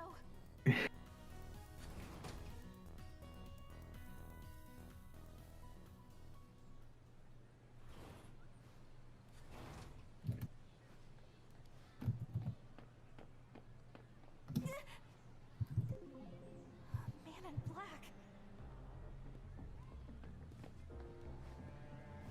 So that will repeat things probably. Hey, stop right there! Maybe. Game over. Oh yeah, that was definitely a game over. Go back inside? No?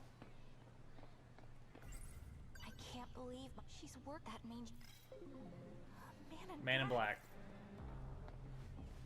So there's gotta be some. Wait for him to move. There we go. Tokisaka Shrine. Oh yeah, this is where the gate was, I'm pretty sure. Yeah, this is where the gate was. This is where BJ took her.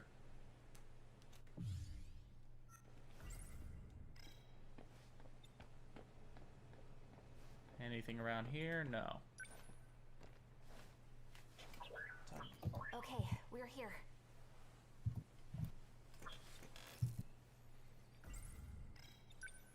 Activate gate. Sentinel search range. Where should we look this time? Oh, this is where it diverges. Oh This no! is absolutely where it diverges. Oh my god. Oh, this is gonna be fucking a while. Well, you ready for an adventure, Mac? which sector should we go to? 1, 2, Oh. or I don't know. I don't fucking know. Let's fucking go. Let's go to I don't know. Before this is some story breaking. Whoa, so we can travel to the past too? Hey, that's the year the Pacific War ended. The what? The Pacific War. The war in the Pacific. I guess they call it the Pacific War. Okay. I mean, it makes sense. I do them in order. Gab says do them in order. Okay. Okay, we'll do them in order. Before that, I'm gonna go grab some water. So I'll be Was back. a theater of world war. I Okay, do I'll have get more too. I have a fetish for water. I don't know Water if you guys is knew good. that. Yeah, Water's very good. Water's pretty neato. Yeah. So I'm gonna go get some. Yeah, I'm gonna go get Oh, you some were too. joking? Gab was joking apparently. Okay. I could do it. Do you have a recommended order, or do you not care what order I do them in? Am I fine to do them in whatever order? You tell me. I'll read it when I come back. I'm gonna get more water as well. Farewell for now, chat.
I'm back.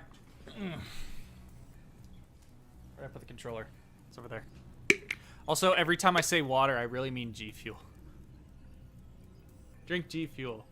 Gamer fuel.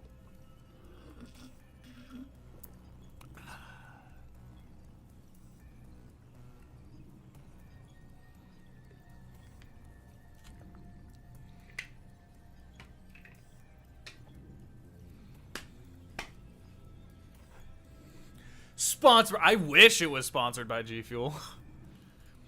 I bought G Fuel because I needed a new cup, a new shaker cup. And like I needed a new shaker cup. I thought the shaker cups they had were pretty cool. And then not only that, but they had a special deal going on in which you could get some G Fuel for pretty cheap, as well as a BOGO. So I thought, you know what? Screw it. Screw it. And I got the Monster Hunter Mega Potion G Fuel, and then the Sonic 30th Anniversary Party one. And this is mango, and then the party is like fruit cereal. I thought it was fruit cereal, as in like, oh, it's a bunch of fruit, but it actually meant fruity cereal. So it tastes like, I mean, it tastes good. It tastes good. It's just not something I want to be drinking regularly. Meanwhile, this, the Mega Potion Mango, tastes freaking amazing. It tastes really, really good.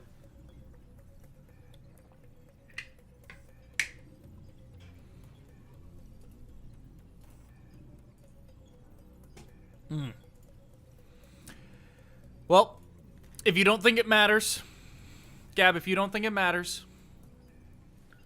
we're going to do sectors question mark. Sector 5, 1945. Check this message. We'll go in. Those are nerd flavors. To be honest, most of the flavors were tie-ins or partnerships with something. Most of which being FaZe Clan. And I don't know anything about FaZe Clan, but also fuck FaZe Clan. I'm not giving you money. Oh, and then there were some of them that were tie-ins with like freaking Scarlet Nexus, which I don't give a shit about. The only ones that were of any interest to me at all, that were not like FaZe Clan or whatever, was the Monster Hunter, the Sonic ones, and then the Wumpa Fruit ones. They had a Crash Bandicoot Wumpa Fruit that I legitimately really want to try, but I am not giving any money to Activision, no matter how indirect. Not at this time.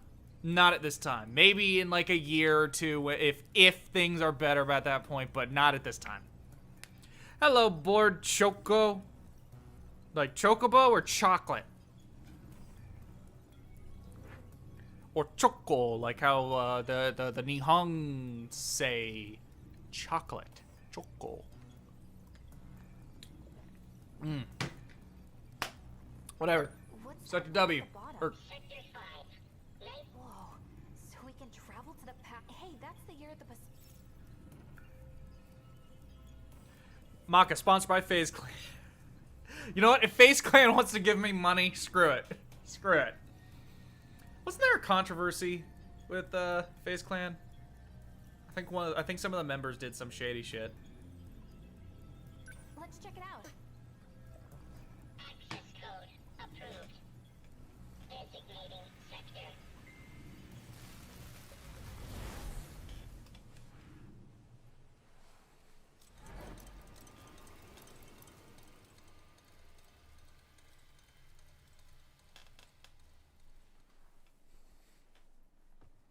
No way! How cool is this?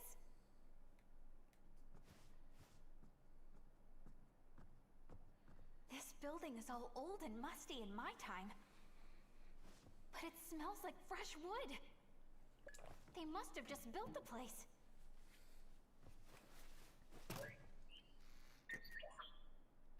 This all feels like a dream. Check it out, BJ. It's my school in the past. You really I'm back. And forth Welcome in back. time, You haven't can't missed much. Alright, thank God. Gab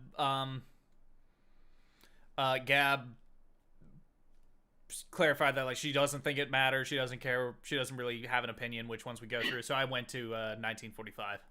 Hey, hell yeah.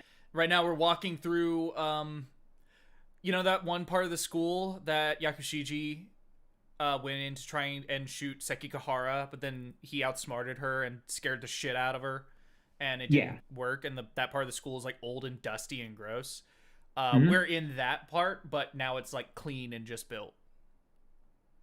Alright. So yeah. I know. We have to be careful not to change anything in the past, or else we'll totally screw up the future. No, change everything. To be honest, just by you occupying this space that is already like that alone can have massive implications. Just you occupying the space, because that like as long as like air is moving at all through this place, you are actively changing air in the same way that like, oh, if you kill a butterfly or something, that butterfly no longer exists in a certain space, which would allow for air to play in a certain way to cause like, you know, a tornado, you know, that classic thing, how a butterfly flaps its wings and then that just causes the air current to eventually turn into a tornado or whatever. Just by you occupying this space, you are actively changing shit. You know, that was one thing Xenosaga Episode 3 touched on a little bit. There was a point where they went back in time. Spoiler alert! There's a point where they like go back in time, and they say that like, hey, us existing here, not only is us existing changing things, but also we're extending energy.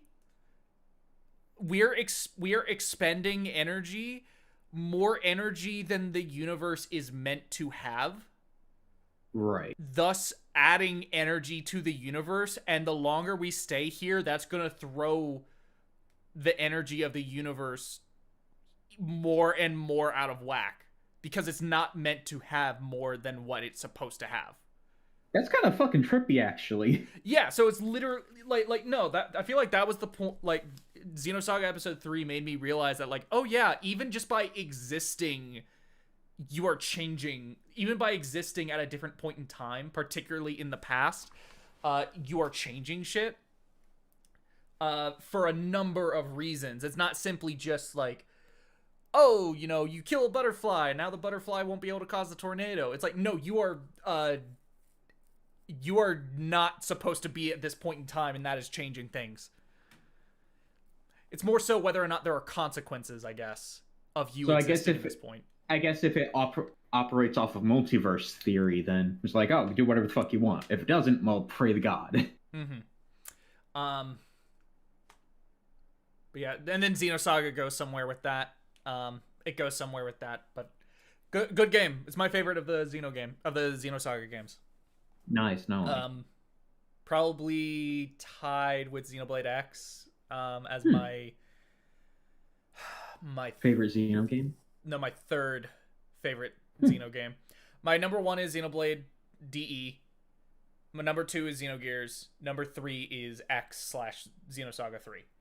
All right, they're really good.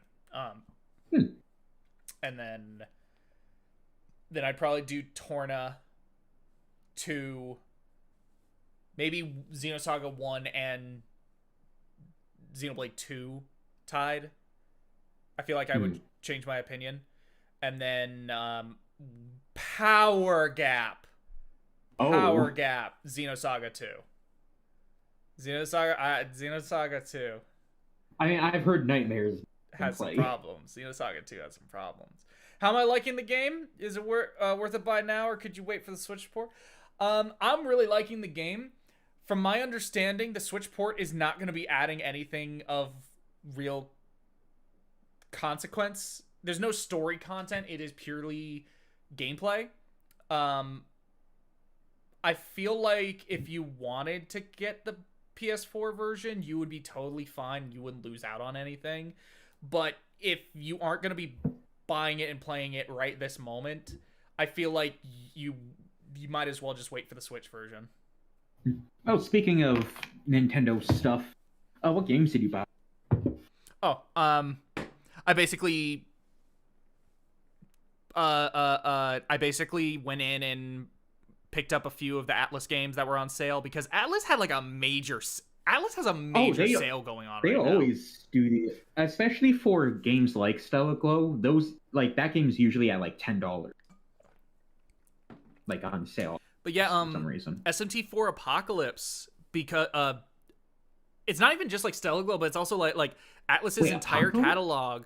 Atlas's entire 3DS catalog is on sale, and they are all on sale for $10 or less. Fuck. Apocalypse. So the number one game on 3DS digitally at all times has been Crystal. Mm-hmm. Apocalypse has currently, with this sale, has dethroned it as the best-selling digital 3DS game. That is something. Yeah, consistently. Like, it's weird. And then I think behind that is Crystal, and then behind Crystal, I think is SMT4, and then there's also Persona Q2. Yeah. But anyway, what I did is I went in and I picked up. I never played either Q. I picked those up. I picked up Radiant Historia. And then, even though it wasn't on sale, I went ahead and did it anyway because I've been meaning to do it for years. I picked up a digital version of Kid Icarus Uprising because I lost my physical copy years ago. Damn. And that sucks. Getting a new physical copy, or getting any physical copy of that game is difficult. So I said, screw it. I'm probably better off just paying $35 for the digital version. But yeah, that's what I picked up. Oh, hey Claire! Hey Claire, how are you? You said you gotta get like a new micro. Like, how much space do your micro have, by the way? My micro SD? Yeah. I don't remember. I need to open up my 3DS and look. Because mine was like 4 gigabytes for the longest time until I got like a 32 one. It's like, this is amazing. I can have so many games on it. If I had to guess, I would say mine is 32 or 64 because I have a lot of like full games on there. And I had to delete one of them. What it is all the games that all of like the big games that I've bought, I want to just download all of them and just have them on my 3DS because I want them. I want to be able to have them physically in some form, as opposed to having to re-download them. So I'm wanting to, the fact that I had to delete one of them means, okay, now I got to go upgrade this micro SD and then just re-download everything, which should be pretty easy because I can just like, I can just put it in sleep mode. And I'm not going to be using my 3DS for much. It's just sitting there. Yeah. I just want to be able to have all these games for me to play if I ever want to play them. Yes. But as you were saying, also get well soon. Get well soon, Claire. Claire's sick. I'm sorry. Get well soon. Is it COVID? I hope it's not COVID. My friend currently has COVID right now, and he's not having fun. No. Oh no. I had to go pick up his prescription for him because he is not doing okay. But as you were saying. Yeah. Do you have a 3DS capture card? No. Damn it. No. I wish I did, but I don't. That's the reason why I emulated. Oh fuck, I forgot. Yeah, that's all what you the emulated. Alt F4. Well, But I'm not gonna do at some point, when you play Stellar Glow, I would like to hear you. Like, if you live stream it through an emulator, I don't care. I would just love to be there with you while you do it. I get that. depending on how, honestly, I need to double check when the sale is ending for Stellar Glow, because not all of them are ending on the same day. Depending on if I get my paycheck, I get my paycheck Thursday. Depending on if it's still going, then I might actually go back and just buy it. I won't be able to download it, but I'll buy it. I can check right now. If it's like I have my 3DS in front of me. All right. eShop. God, it's been so long since I opened the bloody eShop. Yeah, I know, it's weird. And as some people saw, as I was going through the 3DS eShop, I got to the role-playing games tab, and they showed freaking Ace Attorney as a role-playing game. I mean, you're playing a role as a lawyer. Oh my god. Some people in the replies to that tweet, one person said that he got in an argument a while ago, or they got an argument, I don't know what they are. They got in an argument a while ago with some like really clearly young Danganronpa fans who were arguing that Danganronpa was a JRPG. What? Because you play a role.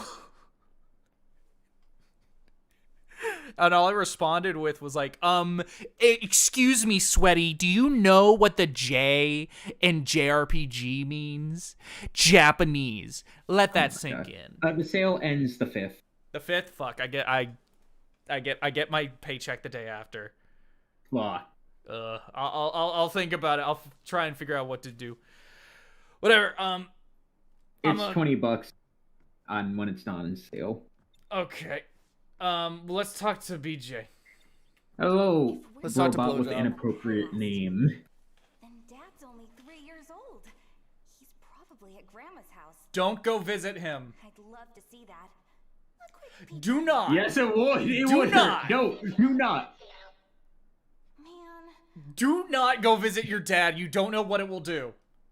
That's like the Young Justice stuff with the Kid Flash chasing his father. Yeah. Oh my god. My roommate comes back on the 5th, and we got a couple episodes of Young Justice to watch. Did I? How far are you into? We're 1 or 2 episodes into the Zatanna arc. Oh, so current season? Current season. Okay, thank God. Yeah, no. I thought I just accidentally spoiled. No. Don't worry, we're caught up. Well, caught up sans like 2 or 3 episodes because my roommate left to go visit family for 2 weeks, 2 to 3 weeks. So we're a little behind. We're a little behind, but we're probably gonna catch up once he gets back. Hey man, what's up? I'm here for my foolish. Oh, Lewis, hey. Okay. How are you doing? Hey, Lewis. No, I'm kidding. How are you doing, Mac? It's been a while. I'm doing all right.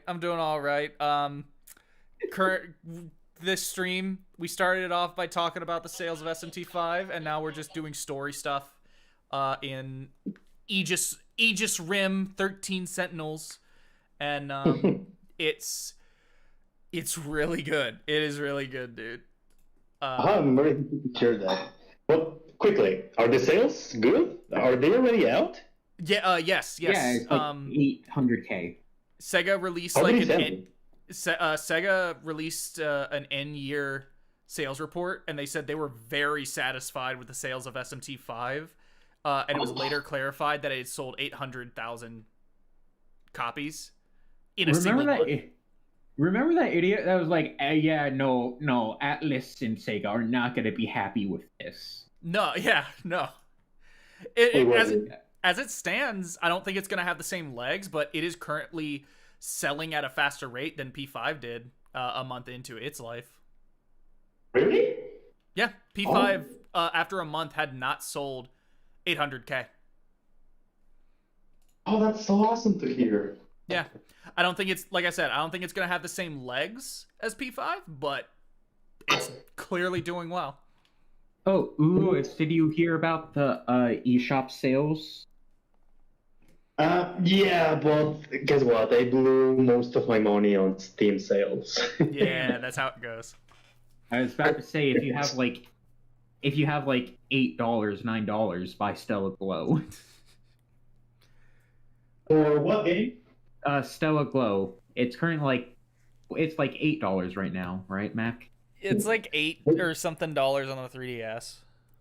I don't think I've ever heard that name before. Stella Glow? Yes, I've mentioned it a few times. A few times, maybe. A few times. Yeah. It was one time when Mac wasn't streaming, so you and I were just kind of sitting ducks here, and you mentioned Stella Glow. Yeah, I mentioned it like then. But no, sorry, right now I unfortunately don't have any money. I blew it on Steam, and I got a lot of jackets, so it was worth it for the trip. You know how it is. But if in the next like day you get like $10, like I'm shilling this game to you. Like I'd be like, buy it. Cool. I'm planning to hack my 3DS, so. Oh, okay. That's an option. That's a way better option for our wallets. Mm-hmm. True. But God knows the game needs. Oh, also, it has a perfect rating on the eShop. I just noticed. Really? Damn. Yeah, 5 stars. Oh.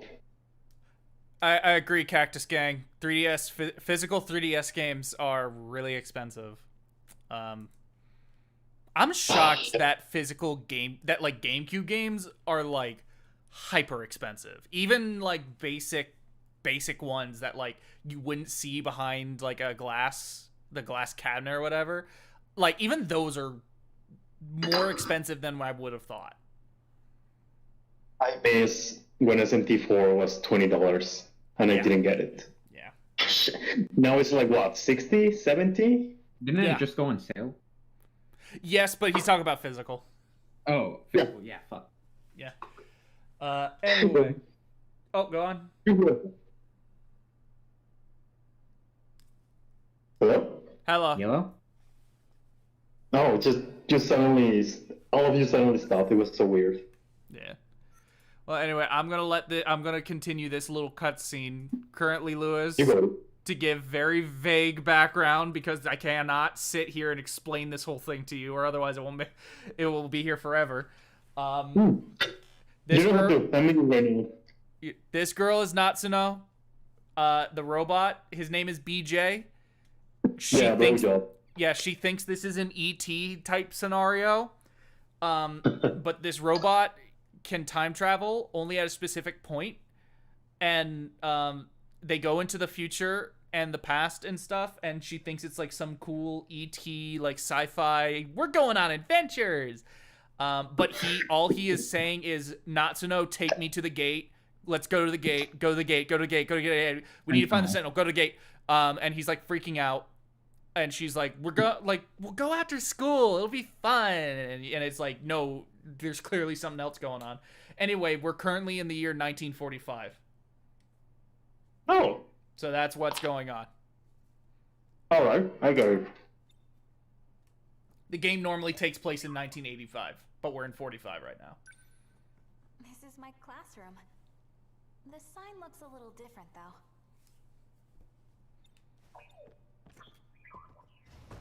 Someone's here. We've gotta hide. It's your dad. Your 3-year-old dad. Oh, who's she? Wait.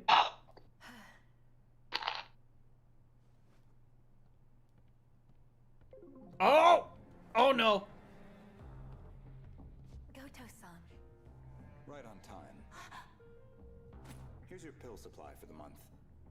Are these the same ones I had last month? By the way, your audio thing is up on the stream for Discord. Just be honest with me.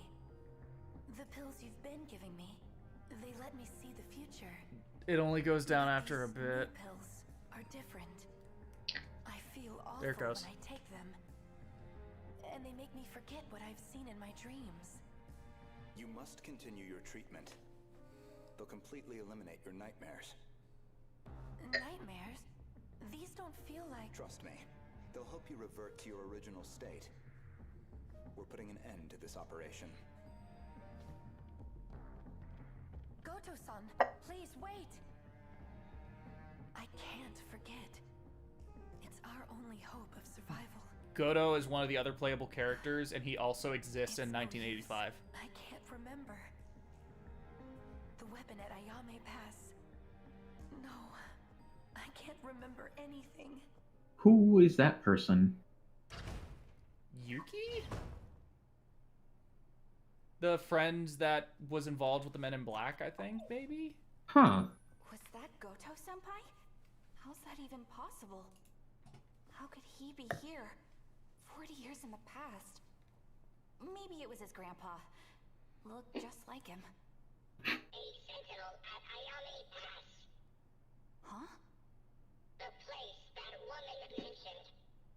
All right, Ayame Pass. Wait, you mean where the park is? There is no park in 1945. Let's go. Oh. A sentinel at Put him in the PE bag. So, we...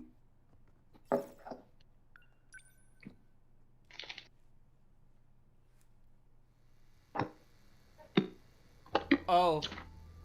Oh. We just find it.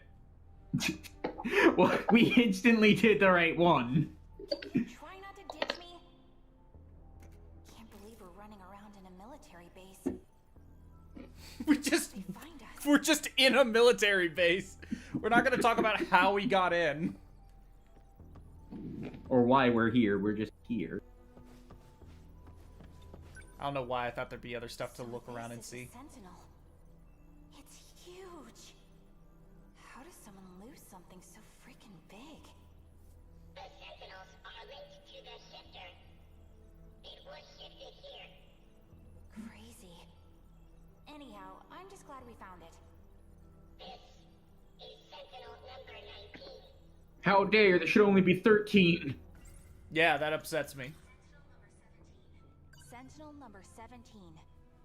Created to fight against the tripods. It's also the robot that BJ used to pilot. Right. You said number 17. Correct.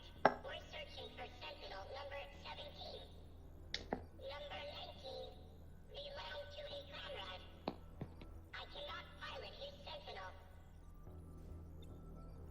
What happened to him? I have confirmed a cease in his vital functions. Do you mean... he's... Correct. He is dead. F. BJ... Let's get some F's in the chat, boys. For BJ's comrade. The sentinel's primary system has been altered. Someone bypassed and rebuilt it. I don't really know what that means. Maybe one of the people here did something to it. That would be impossible with the technology of this era. Okay, I'll see you tomorrow at 0800. Uh-oh. Someone's coming. So if I had to guess, BJ is from a further point in future than most of our characters, and he's like an AI to pilot them. He's at the very... Oh, Mira.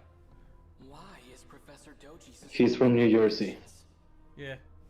He's from New Jersey. The back of my hand. Oh, yeah, Lewis, guess this character? Guess what his name is? Bartholomew? No. No, that'd be a great name, though. It's Keitaro Miura. Not Kentaro, but Keitaro. He has the same name as a fucking Berserk guy. And I have no problem taking it to the front lines. Even there, I can perform at full power. So, why? Alright, enough. Is he in the Second World War? You're starting to sound like Takatoshi-san. Nothing to get riled up over. I'm sure the people in charge have their reasons. So, question, is BJ a playable character in the gameplay? I don't think so. Hmm? I don't think so. Alright. So I'm starting to form a theory about how their stuff works, then. There's a part of me that is wondering if... So everyone else who's able to pilot a Sentinel is a human that is compatible. And we know that compatibility is not something that can be like forced. I'm wondering if BJ might be someone. If BJ might actually not simply be a robot, if BJ might be someone. That would be interesting, but it begs the question of, then who is BJ at that? Maybe Natsuno? I don't know. Weird, but I don't know. what? A lot of stuff to ask about. It would make sense though, as to why his comrade is dead. Yeah. Okino, the character that pissed off a bunch of right-wingers on Twitter. Let's have a look. Why do people care so much about this shit? It's just because they said it. It's because they just said it. They made a line. They made a little joke about how this is a smart character who knows a lot about computer science and like binary and shit. And then it's like, you're a guy, but you cross-dress. And he's like, yeah, I'm not very masculine, and I don't mind pretending to be a woman. And then later on, he's just like, yeah, some binaries work for me, but others don't. And it's just this dumb throwaway line. Is like, but it pissed off a lot of people who were like, this is why localization is stupid. And it's like, listen, Fire Emblem Fates is an example as to why localization is stupid, but even then, that's not too bad. it's like This Jesus. shit is a throwaway line. No, what you should not care so much. No. People wrote a lot. Obviously, those were people who were not going to play this game in the first place. Exactly. Yeah, Gab, that happened like a year ago. There were people who were upset that Okino said that, and they were trying to use this game as an example for why localizers are dumb and that their only job they only want to insert their own political beliefs and hijack someone else's work. And it's like, shut. You know what I would love to imagine? Like, this is like the person saying this didn't think about binary as like how gender binary. They just saw like, oh hey, computer funny. Like they were actually involved. It's just a dumb computer joke. Yeah. It's just a dumb computer joke about the fact that this dude is comfortable enough in his masculinity to cross-dress and take advantage of the fact that he is not very masculine. Like, it's just a dumb joke. Jesus fucking Christ. But no, people want to complain because they're bitches. They're little bitches. Well, it looks like an alternate route was successfully created. It actually worked. And on my second test subject, no less. Impressive, Keitaro Miura. I still can't get over the fact that this is Ash Ketchum. Oh my god. Wait, Veronica Taylor Ash or Veronica Taylor? It's Veronica Taylor. Okay, thank God. Like, listen. With this data, I'll be able to take over the Sentinels. Sounds more. Yeah, I can hear it. It sounds more akin to Ash's mom, which is more similar to Veronica's real voice. Right. But it's Veronica. Yeah, you can hear it. Doji's security detail will return any moment. As promised, I did not know Veronica Taylor is actually a stage name. That's not her real name. Wait, really? Yeah. It's like Dan Green? Yeah, that's a stage name. Oh, wow. I feel like if she was to start now, she would probably use her real name, but I know a lot, especially a lot of 4Kids actors, early on, use stage names.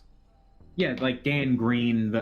For example, the Mewtwo voice actor used a stage name. Yeah. Who was Veronica Taylor again? That name sounds familiar. Ash Ketchum's voice actor. The original Ash Ketchum. Okay, yeah. Thank you. Hold on. Veronica Taylor. I'm gonna double check and make sure. Yeah, her real name is Kathleen McInner. How do you say this? Kathleen McInerney. McInerney.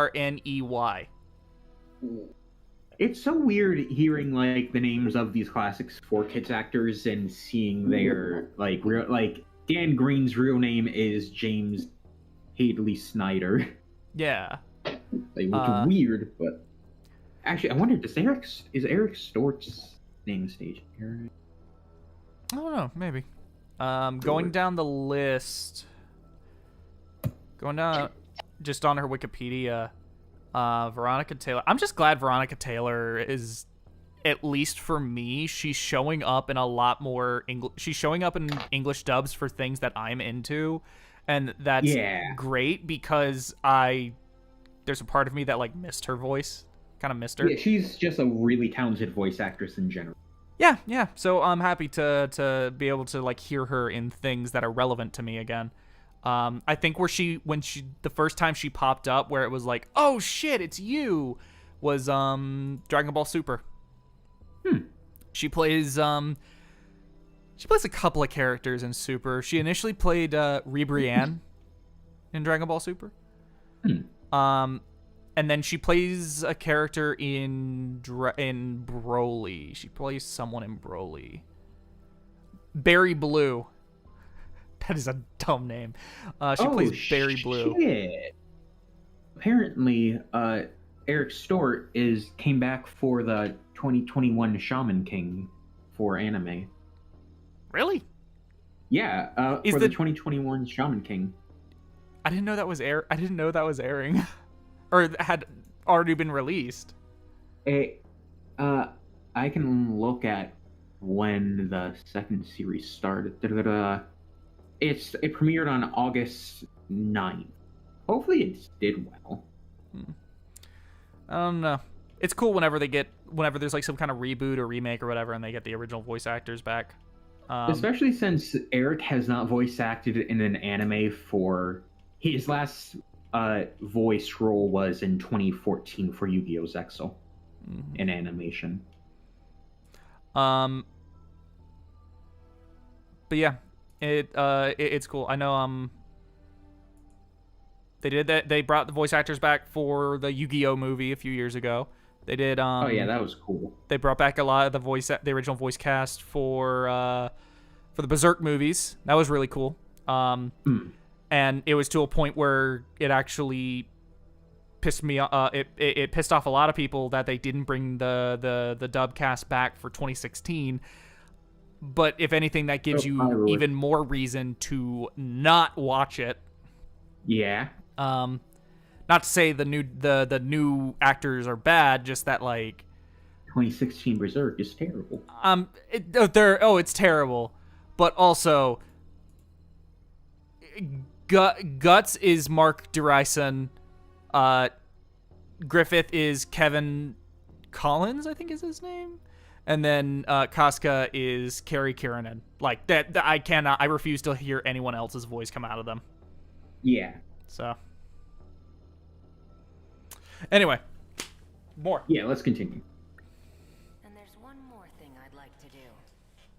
Just for good measure. There we go. As long as they come into contact with Miura-kun, the data should spread to the others.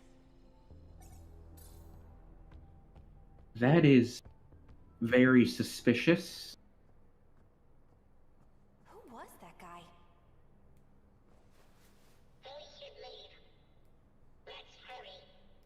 Yeah, you're right.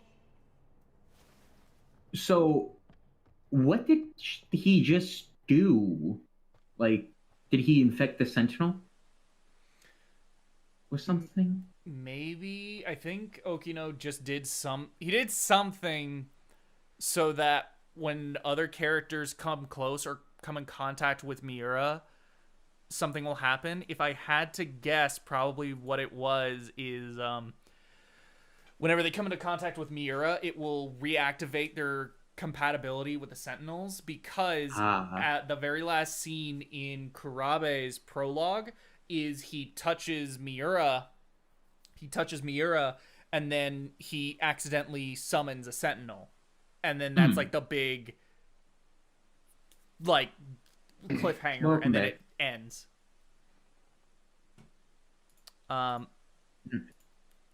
So if I had to Welcome guess, back, that's what Louis. it was. Welcome back, Louis.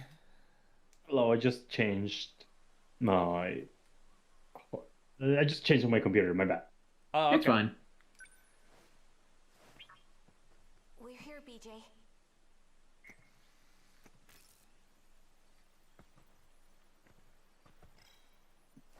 Someone's coming. Oh no. Quick, hide.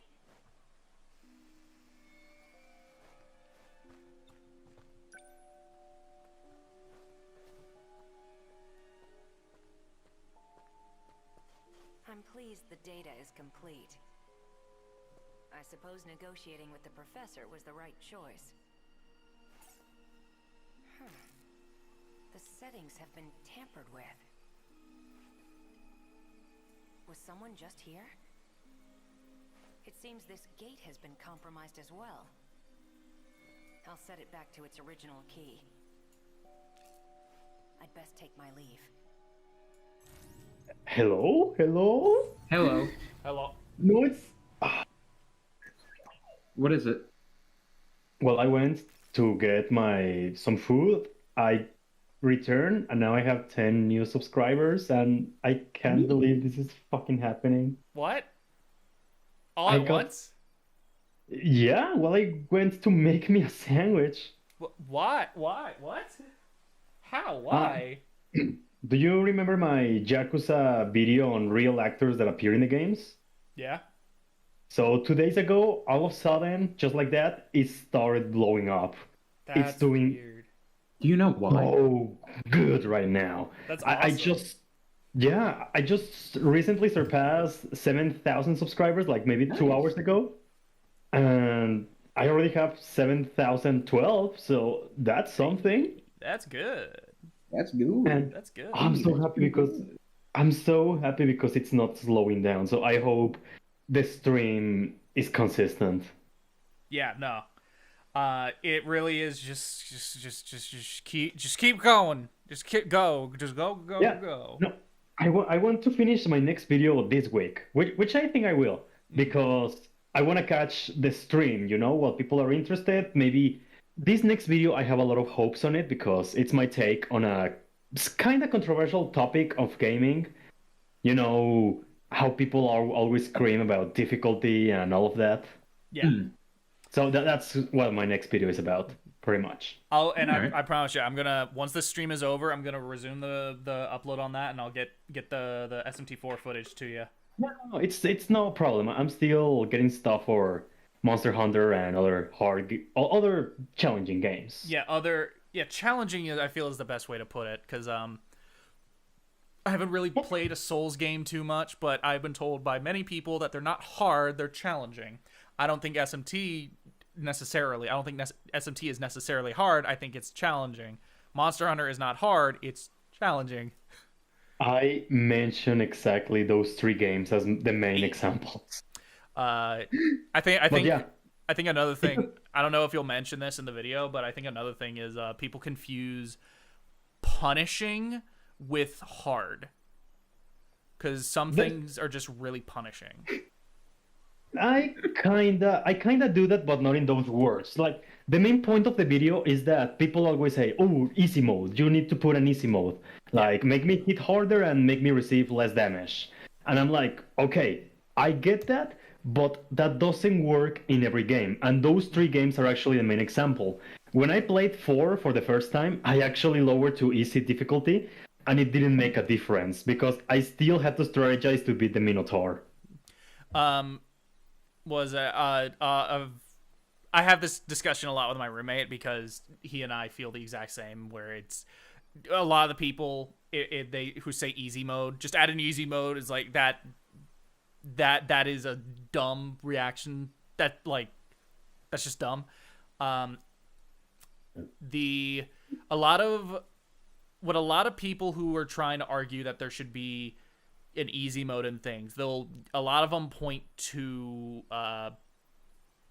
something like, they'll usually point to like Celeste, which is a game that has a ton of accessibility features, and that's like totally like, yeah, that's great, there should be more accessibility features, but I don't think going and using Celeste as an argument for why Dark Souls and Souls-likes should have easy modes and like you could slow down, like things like that. I don't think that's a good argument because like the main theme of Celeste is remain calm, take things at your own pace, don't force yourself. You know, that's the main theme. So having all those accessibility options like fits. Actually, that's another topic I touched, that sometimes you really just have to accept that a game is not for you. It's not built with intention of appealing to you. And it's a very, I feel the whole accessibility discussion is a very interesting one, but I feel like there's some people who some people are just straight up assholes and are so hard anti-accessibility that it's like unreasonable, and the only reason they are anti-accessibility is because they're like, no, you're dumb for wanting an easy mode in Souls, and it's like, that's dumb. And then I think there are other people who co-opt a lot of the accessibility argument more because they want an easy mode. I think oftentimes when someone's only answer is just, you know, add easy mode, I feel like they're really just trying to co-opt the accessibility argument so that they can make a game easier. Yeah, no, that's actually those are a lot of points I touched on the video. But I mean, you know, I'm not an asshole or an elitist anymore as I used to back in the day. God. Yeah. No, I actually mentioned that at some point I used to get mad at people who played casual mode in Fire Emblem, and I'm like, why did I do that? I mean, it's not my issue if people play casual or not. Mm-hmm.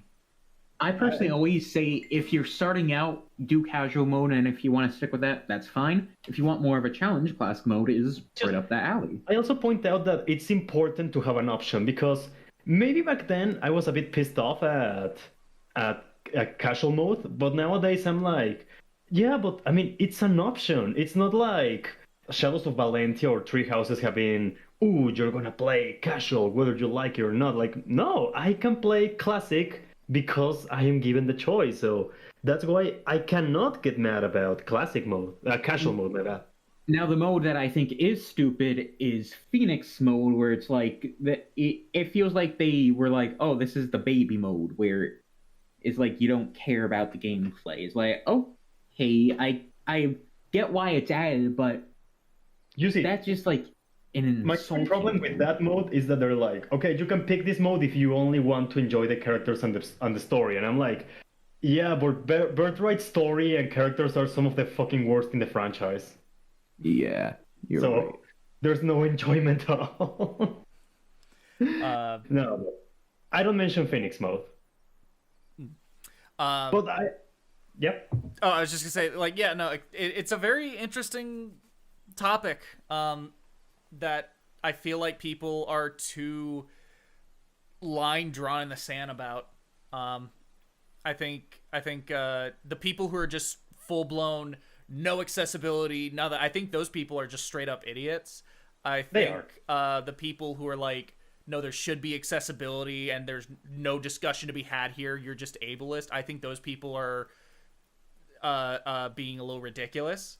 I definitely think it's like not everything, you know, should cater to everyone, but if you are trying to make something to appeal to a lot of people, then yeah, having those accessibility options should be a thing. I think things like colorblind modes and stuff like that should be standard, because unless they somehow would negatively affect game design, which I think you need to have a solid enough argument, but I can't think of any situation in which like a colorblind mode would like hurt anything. But yeah, no, I think it really just depends on, like, there's some games that are better fit for that, such as Last of Us and Ratchet and Clank. I put, what was it called, Monster Hunter as the example, because throughout the years the series has become much more accessible. Like, even some classic fans even say, oh, the games are piss baby easy now and whatever. But I think that even with all the new advantages you have, the games are still pretty challenging, because you have to learn the monster, the mechanics, and all of that. And this is something I discuss with my friends very often, that even if you have the best armor in the whole game at any time, that doesn't matter if you cannot hit the monster, if you do not get how to hit them. Like, that's an example of one that is challenging, but because it's designed that way. It's designed so you can learn. Mm-hmm. But yeah, you'll see on the video. You'll see on the video once I upload it. Yeah. I'll definitely watch that. Also, before we get back into it, check what I posted in friends chat, then read the bottom text. All right, let me friends chat. New Sigma variant discovered in Romania. And read the bottom. How do I unvaccinate myself? Read the fucking bottom. It's 100% fatal on females and beta males. That's good. There's no new real variant. Don't worry, people in the chat. Will's messaging me. He's stuck on Lamu Phase 1 in SMT5, and he can't get past it, and he's just straight up accepting, like, I can't play the game anymore. I'm done. And come on, man. I don't know what to tell you, but come on, man. Go to easy mode. Yeah, go to easy mode. Why not? There's an easy mode. Why not? We were just talking like there's nothing wrong with it. Real quick, I asked him what his team and levels are. He's level 30 to 32. He has Principality with Dark Resist. Nahobino has Electric Resist, or Electric Null. And he went through a shit ton of Macca to summon Lilim, all for this boss fight, and he cannot get past the first phase. I'm really not sure what I can tell him, but I think I don't want him to give up. Just say, like, switch to a lower mode for now. It's fine.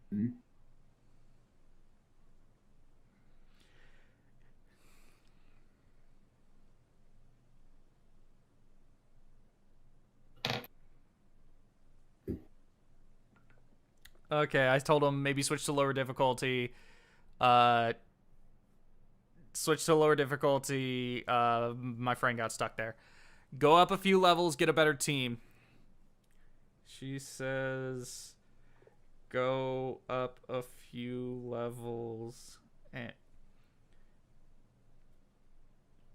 here, I'll phrase it as, she says, redo your team to be something more towards the end of that area, because from what I recall, a lot of these things he talked about, Principality, Lilim, those are like kind of early area stuff. Okay, Spencer. I heard you guys were live streaming at the same time as me. Oh. And it was really hurt my numbers, so I had to come here to complain. Oh. What are you streaming? I was streaming. Oh. We killed his stream. The famous Mac stream killers. Hold up, I'm messaging a friend some advice on SMT5. He's stuck at Lamu first phase. Get all light attacks? Hey, real question. Does he know there's a second phase? I don't think he knows. He says he can't. Hold on, get is past it. this first fight Lamu or second fight Lamu? This is Second second. fight first phase? The one at the end of the second major area. Oh, I should ask. Just wait I'm till still a bit early in the game. Is there a Super Pixie variant thing? No. Okay, so there's no reason to keep anyone. Okay, because I was gonna say if I need to keep Pixie, get like a super powerful Pixie. Swear to God. I told him redo your team to be something more towards the end of that area and not early, and he responded by saying, "I did though." And like, dude, from what I recall, Lilim and Principality are like some early area stuff, earlier in that area. They're like the first half. The first half. Yeah, they're the first half, not the second half. I think he's being stubborn. He doesn't know what Gospels are. Oh. Clearly, we just need to bring your friend onto the stream and just save the day. Here's what I'm gonna tell him. I'm gonna explain what Gospels are, and I'm gonna tell him to go do some side quests and see if he has any, because he should use those.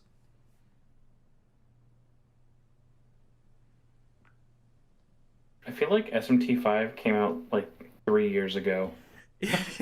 It did. It does feel like it came out a while ago, but I feel like part of that is the fact that I got a review code, so it's like it's even farther away for me. It's even farther away for me than most people, so it's just, ugh. That's why Mac's really excited to start playing Persona 5 Strikers with me starting tomorrow. I am. You are? Yeah, you're part of the game club. You're gonna be. Oh damn! We're doing a book club about Strikers. Wait, what? There's a game club sort of thing? Yeah. Well, I haven't officially announced it. I'm gonna drop a video for it tomorrow.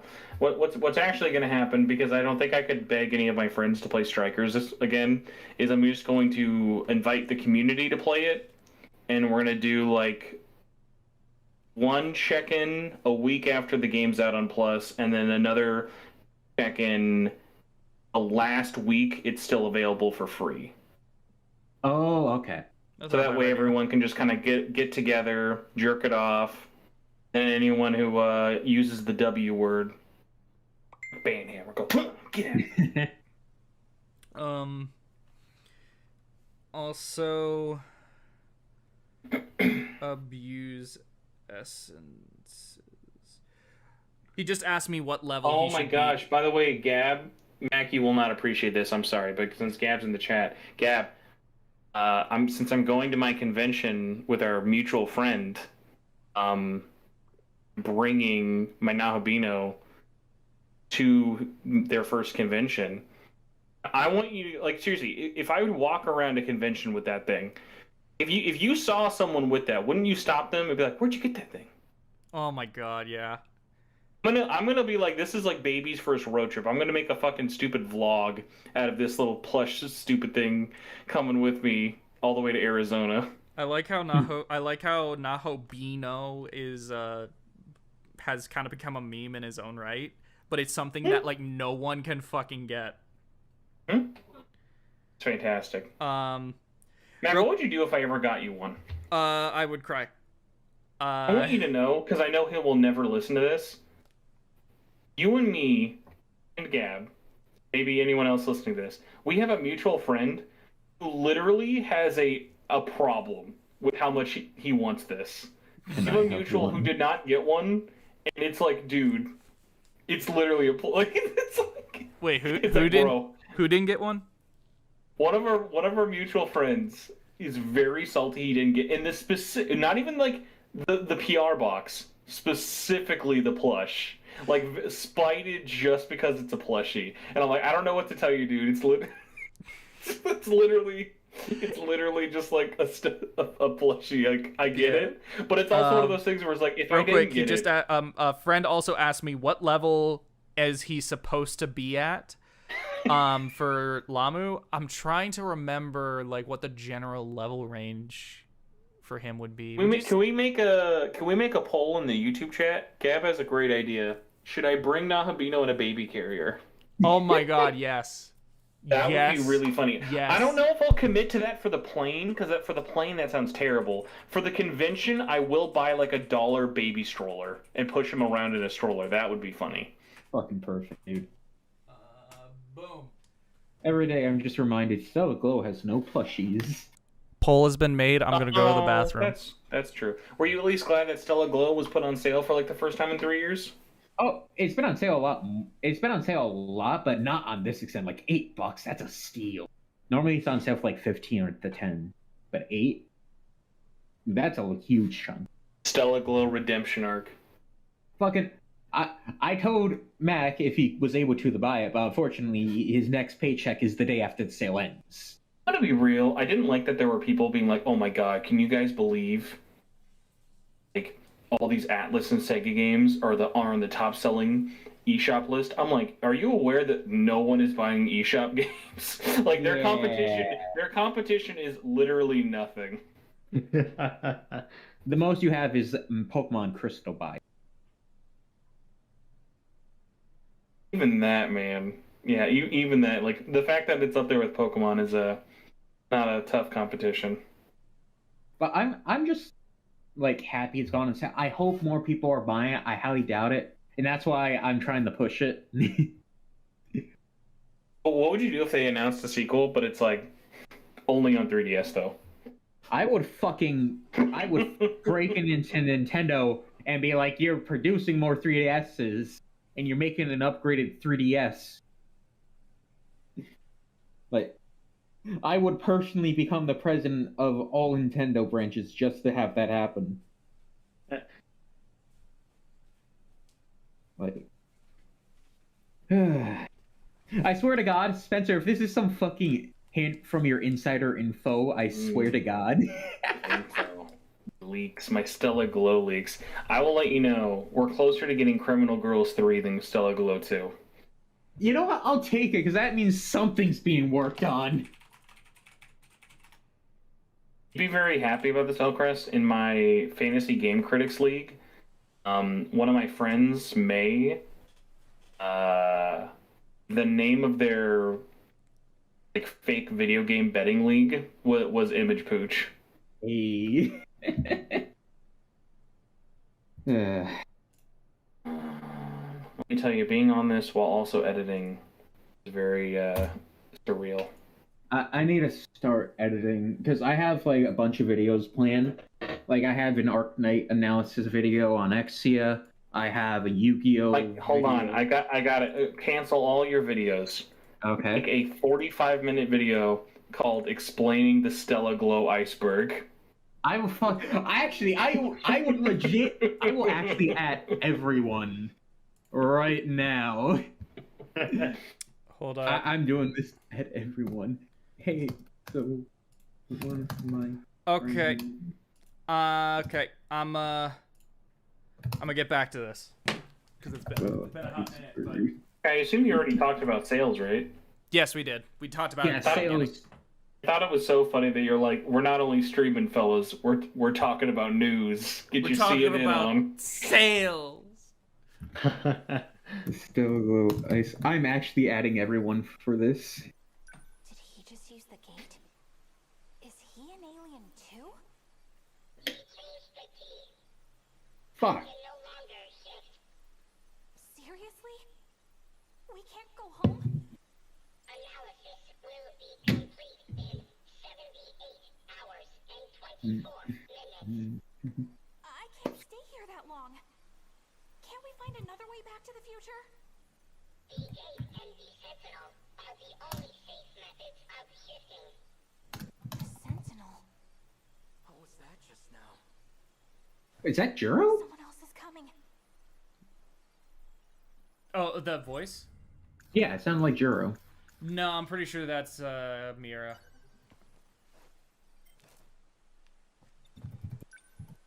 It came from around here, I think.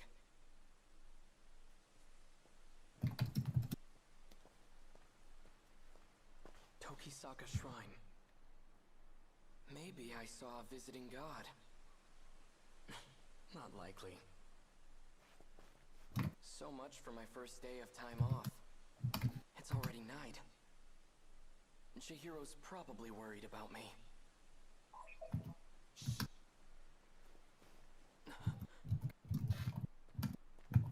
State your name. Whack him upside the head with BJ. Smack him with your mag. Oh no! To be continued. Tokisaka Shrine. The gate that lets you travel to another area is located right past the archway. Yep. And whatever else was updated is something I have not unlocked yet.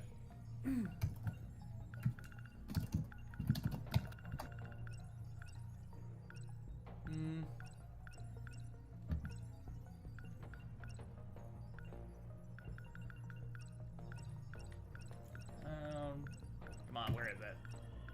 Third person in chat, I'm gonna butcher your name, but I feel bad that I don't talk to you. El Gimchel? Oh, yeah, game show. It's okay. Luis. Okay, thank you. What's up, man? I was gonna ask because I don't want you to think I don't talk to you, because like nothing's worse than when you're hanging out with a friend who has different groups of friends, and then there's those two friends who never interact. And so it's just like, that's weird. Why does he never talk to him? Well, it's because he never talks to him. So I was going to ask, what are you doing while you watch Mac do this? Because I feel like Elcrest is just like, I feel like I can picture Elcrest without even having seen a picture of you. But like for you, I'm not sure, Luis. Like, what do you do while you're watching Mac? It usually depends. Sometimes I just on the conversation, actually watching. Right now, I have to work on my next video, so I'm recording footage I have pre-recorded on my Switch. Real quick, the poll has ended. It's yes, bring him in a baby carrier.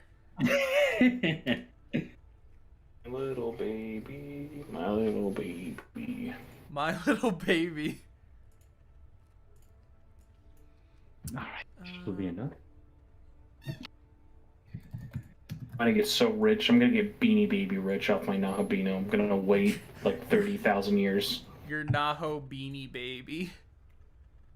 Just watch the Beanie Baby documentary on HBO Max. Cannot recommend enough. As a 90s kid, that was so funny to like watch how all this stuff I grew up around like got started. I feel like I watched not that documentary, but I feel like I watched a documentary about Beanie Babies a long time ago, like years ago. It's interesting. It's very interesting, and it's really stupid. Oh! There's a lot of white ladies. Let me tell you, a lot of white ladies responsible for Beanie Babies. Yeah. Cool. We've just locked up Natsuno. She is no longer playable. We have to keep going. And maybe we shouldn't have done the fucking sector question mark right off the bat. And then not only that, but we unlocked Miura, and his background is fire and desolation. Good. This is bound to be good. This is bound to be great. Yeah, we had multiple options.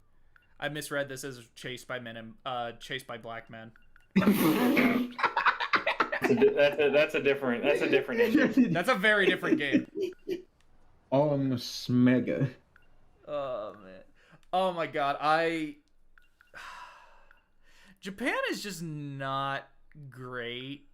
Not to like get all like race and stuff, but Japan is not the best at Come on, straight white guy. Tell me what you think of other nationalities. Yeah. You see, those Filipinos are nice people. I've never met a Filipino, I'm pretty sure. But I bet they're great. That might be the weirdest thing you've probably ever said with no context. I've never met a Those Filipinos are nice people. I've never met one, but I bet they're good. I'm gonna be honest with you. Tell me right now any defining characteristic of what a Filipino person would do. They have darker skin than me. That isn't what they would do. I don't know why you immediately went to the color. I don't know what they do. They're dark. They just dark around. I know fuck all about the Philippines. Philippines. What is a famous food chain that Filipinos are famous for? I'm actually gonna think about this one. You should know this. Oh my god, dude, wow. Please tell me I'm not the only one in chat who has any Filipino experience. I'm fucking around. I don't know. I don't know the answer to that. What is a fast food establishment known for selling spaghetti, white rice, and fried chicken? Spaghetti, white rice, and fried chicken? White rice, and fried chicken.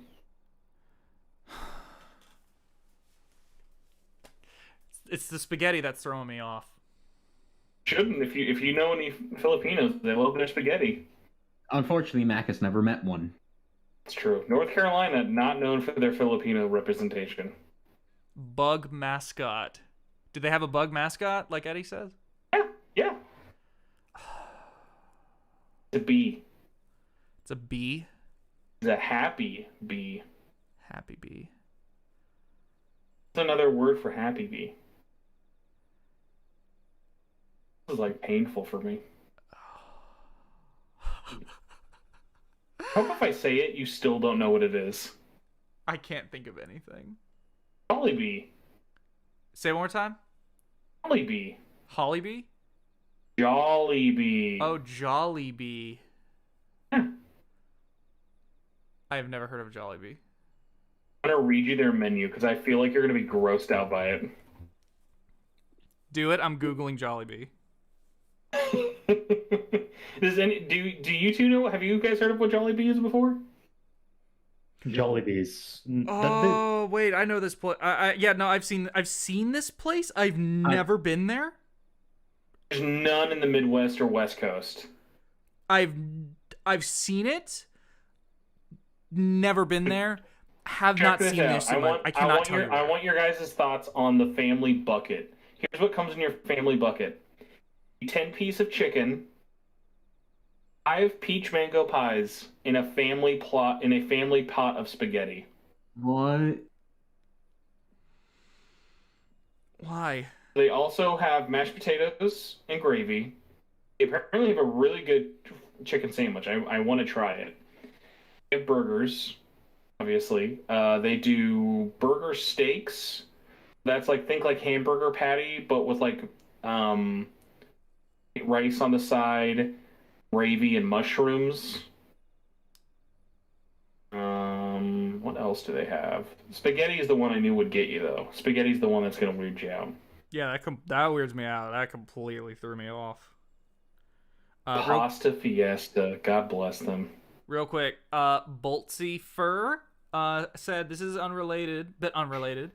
But do you think Atlas would re-release other SMT games due to the numbers SMT5 has made? If so, what would you want it to be? We kind of touched on this a little bit. I feel like,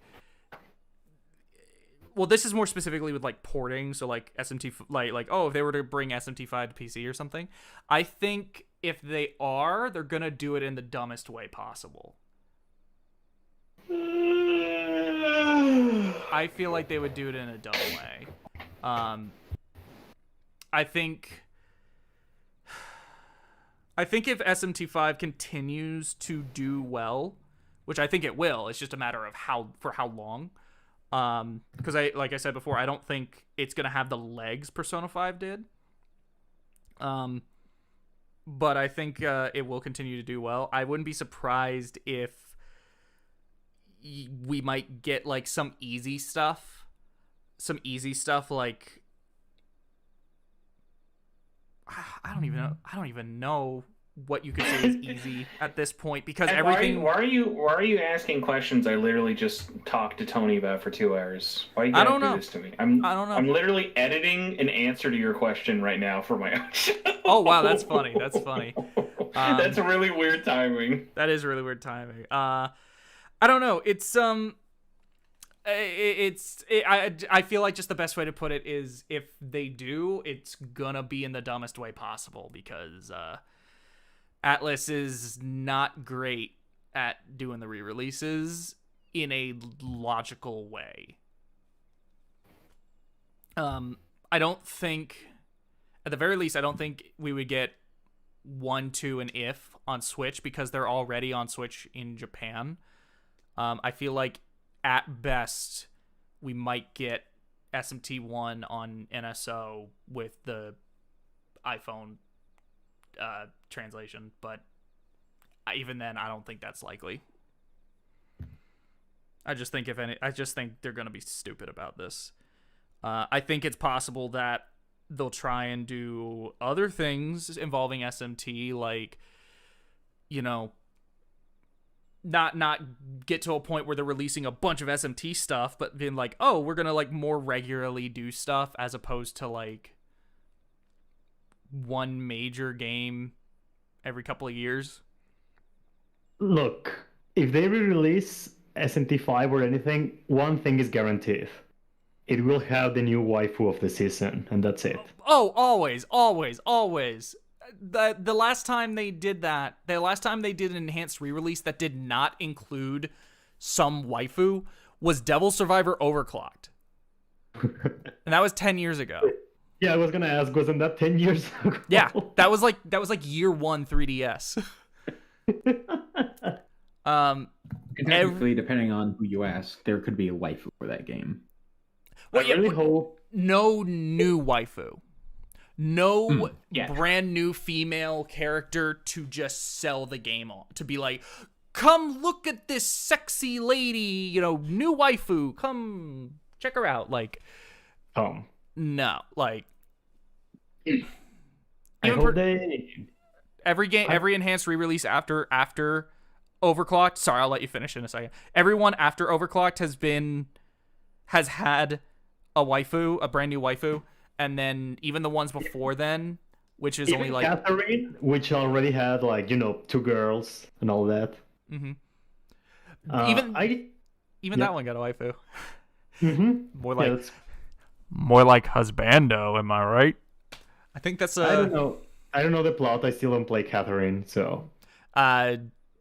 It's. But I want to tell you. Don't spoil me. Don't spoil me. I won't spoil.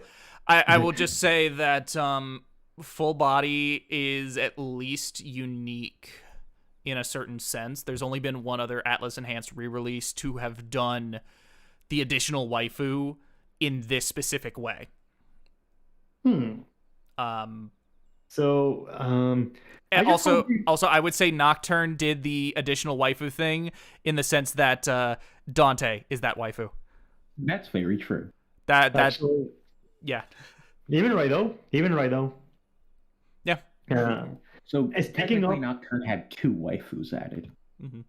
I just hope they re-release. I don't. I just want them to make their Raido games accessible. I want to play them.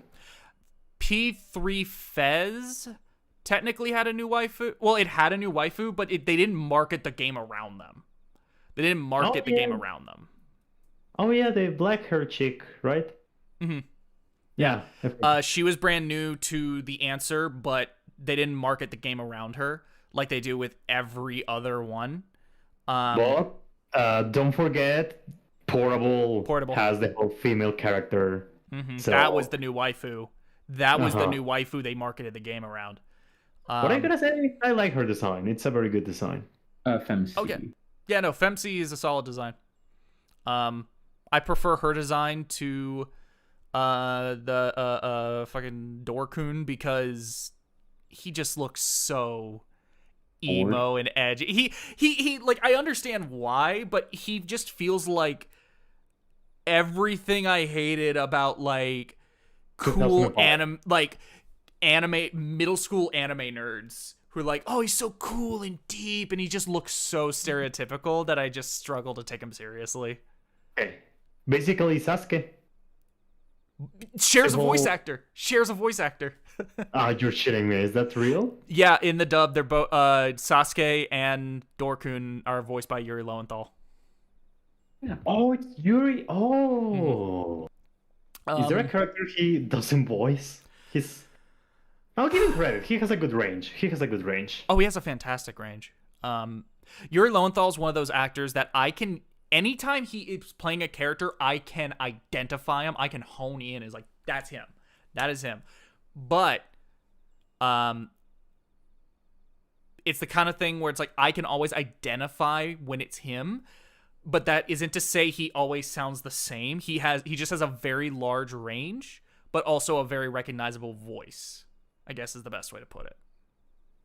Yeah. So I can always tell when it's him, but that isn't to say he does the same voice every single time. He has a bunch of different voices. He's kind of like a Kevin Conroy in that sense, where a lot of it is based around how he holds his voice as opposed to literally doing different voices. Kevin Conroy's Batman is very different from his Bruce Wayne. Yeah, I really like that. Mm-hmm. Meanwhile, Tim Daly's Superman kind of sounds the same in both cases. I'm not the biggest fan of Tim Daly's Superman. Not that it's bad, it just pales to what I know. Where are you in STA? I'm on season 2. I need to go watch Batman and Mr. Freeze, the Sub-Zero movie. Mr. Fuck. Mr. Fucker.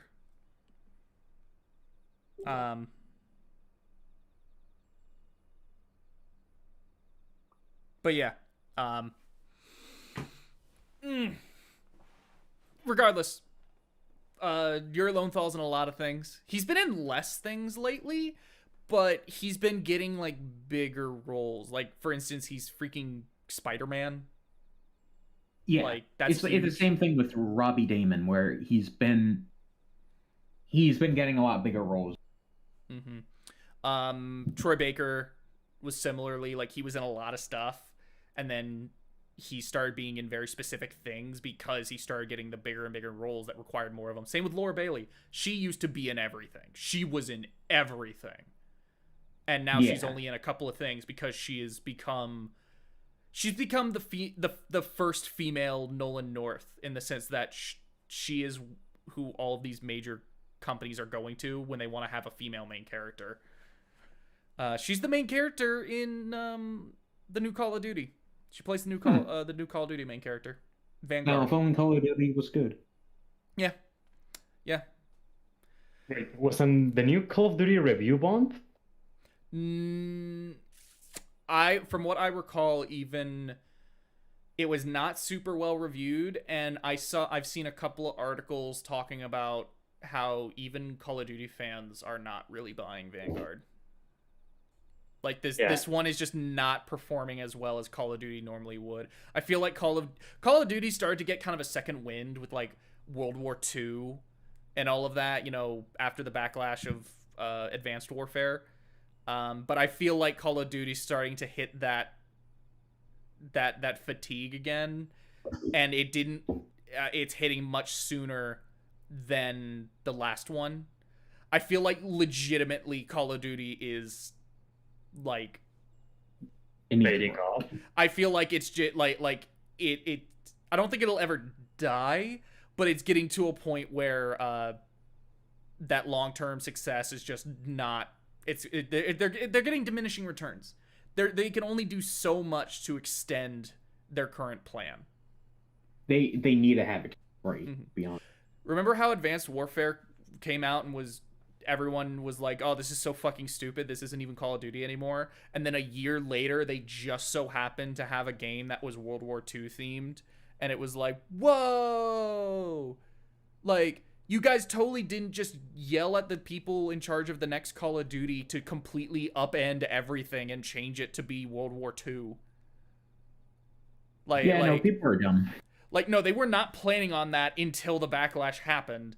I wouldn't be surprised. I don't remember which Call of Duty that was, but I wouldn't be surprised if that game feels rushed, because I'm confident they were not planning on it being old school, and then they were told to make it old school, and then they had Call of Duty expert here. I've been half listening. Are you talking about the one that came out after Infinite Warfare? Yes, Infinite. That's what it was called. That's literally World War II. Okay, that's what I thought. I couldn't remember if World War II was the next one or if it was the one after. I will say this, because I feel like I'm a resident weird defender for this. I actually like Call of Duty Vanguard. It had a really good campaign this year.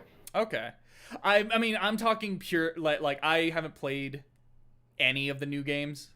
I am talking purely from an onlooker and just from this is from everything I'm seeing. This is what it seems like.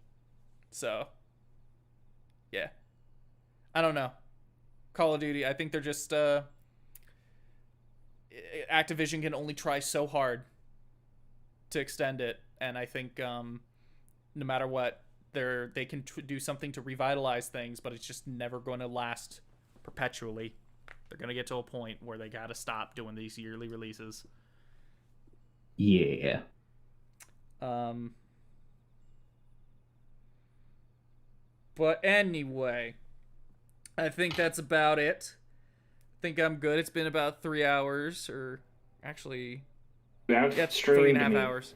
3.5 hours. This is a good. So you know you won. Back before you leave, are you ready for an important channel question? Yes. Okay, I was just thinking about this. I feel like you're the type of person who it might just be because you enjoy them. So tell me if I'm wrong.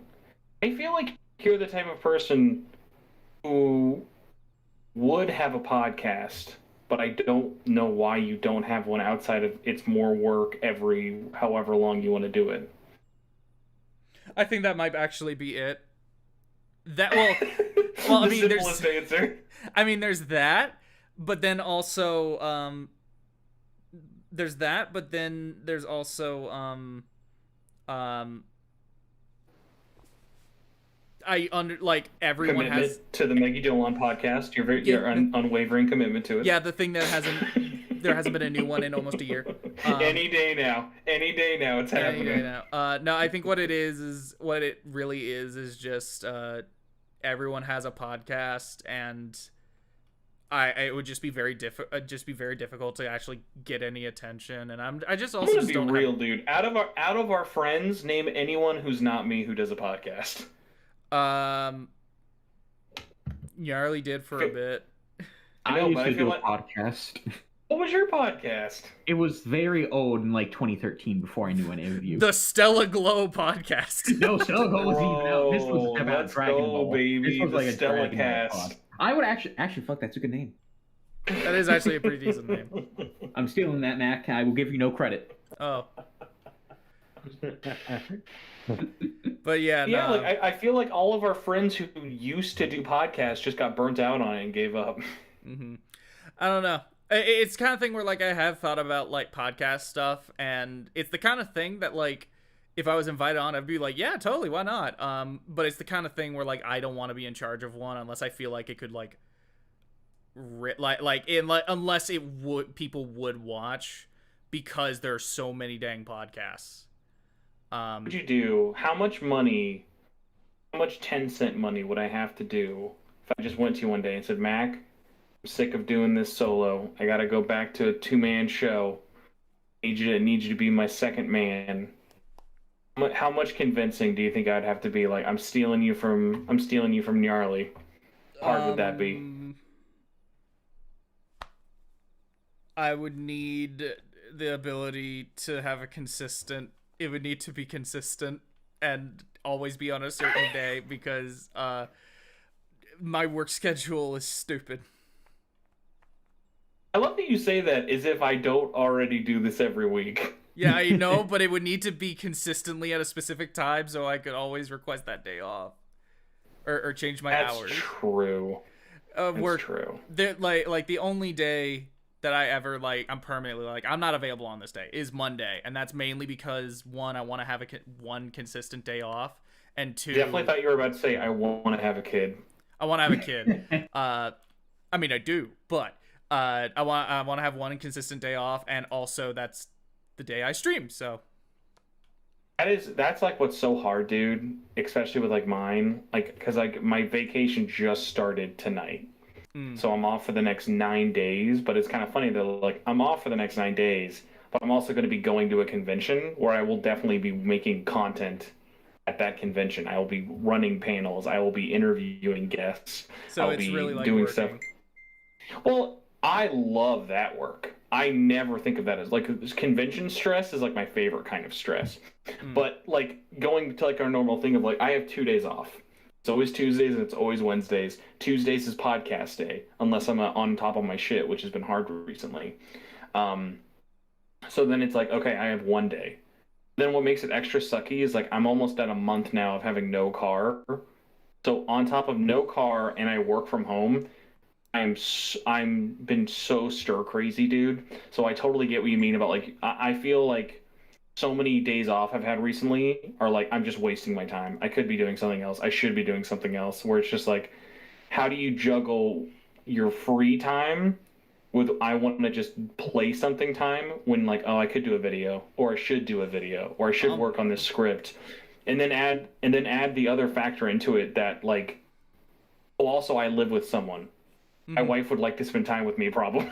So no, I fully feel that after finishing the Selling You On marathon and the SMT5 review, I took a few days off just as a break, and it felt weird. I remember it just felt super weird, not having literally any videos to worry about because I had already decided I was gonna take I was gonna take it till the end of the year off. Though I did churn out the vote SMT5 video. But that was easy. That was easy. That already existed in a sense. But entirely in Unreal Engine 5. Yeah, and sadly that video didn't work. But I wasn't expecting it to. Win? SMT5 didn't win. Okay. It lost to Tails. Much like Kingdom Hearts 2. Yeah. History repeats itself. It's like poetry. It rhymes. Mm-hmm. But yeah. Anyway, right. I'm gonna end this. One day, telecast will happen, everybody. I promise. Yeah. But yeah, thank you guys who are still here. I'll get this video up probably tomorrow. No, not tomorrow. Not tomorrow, because I never get it up to the next day. I'm gonna get it up sometime later. What video are you posting tomorrow? Oh, this VOD. The VOD for the stream. Oh, okay. I was like, damn, bro, you going 2 for 2? No. Just this VOD. Just this VOD. Okay. But yeah. Thank you, whoever's still here. Gab, I don't know if you're still here. You probably aren't because we stopped playing the game, but whatever. Just imagine she's just like passed out high in front of her computer with the cat on top of her, just eating her face. The cat's just pawing at her cheek. Like, yeah. But yeah, thank you guys. I'll post this VOD. I'll see you guys.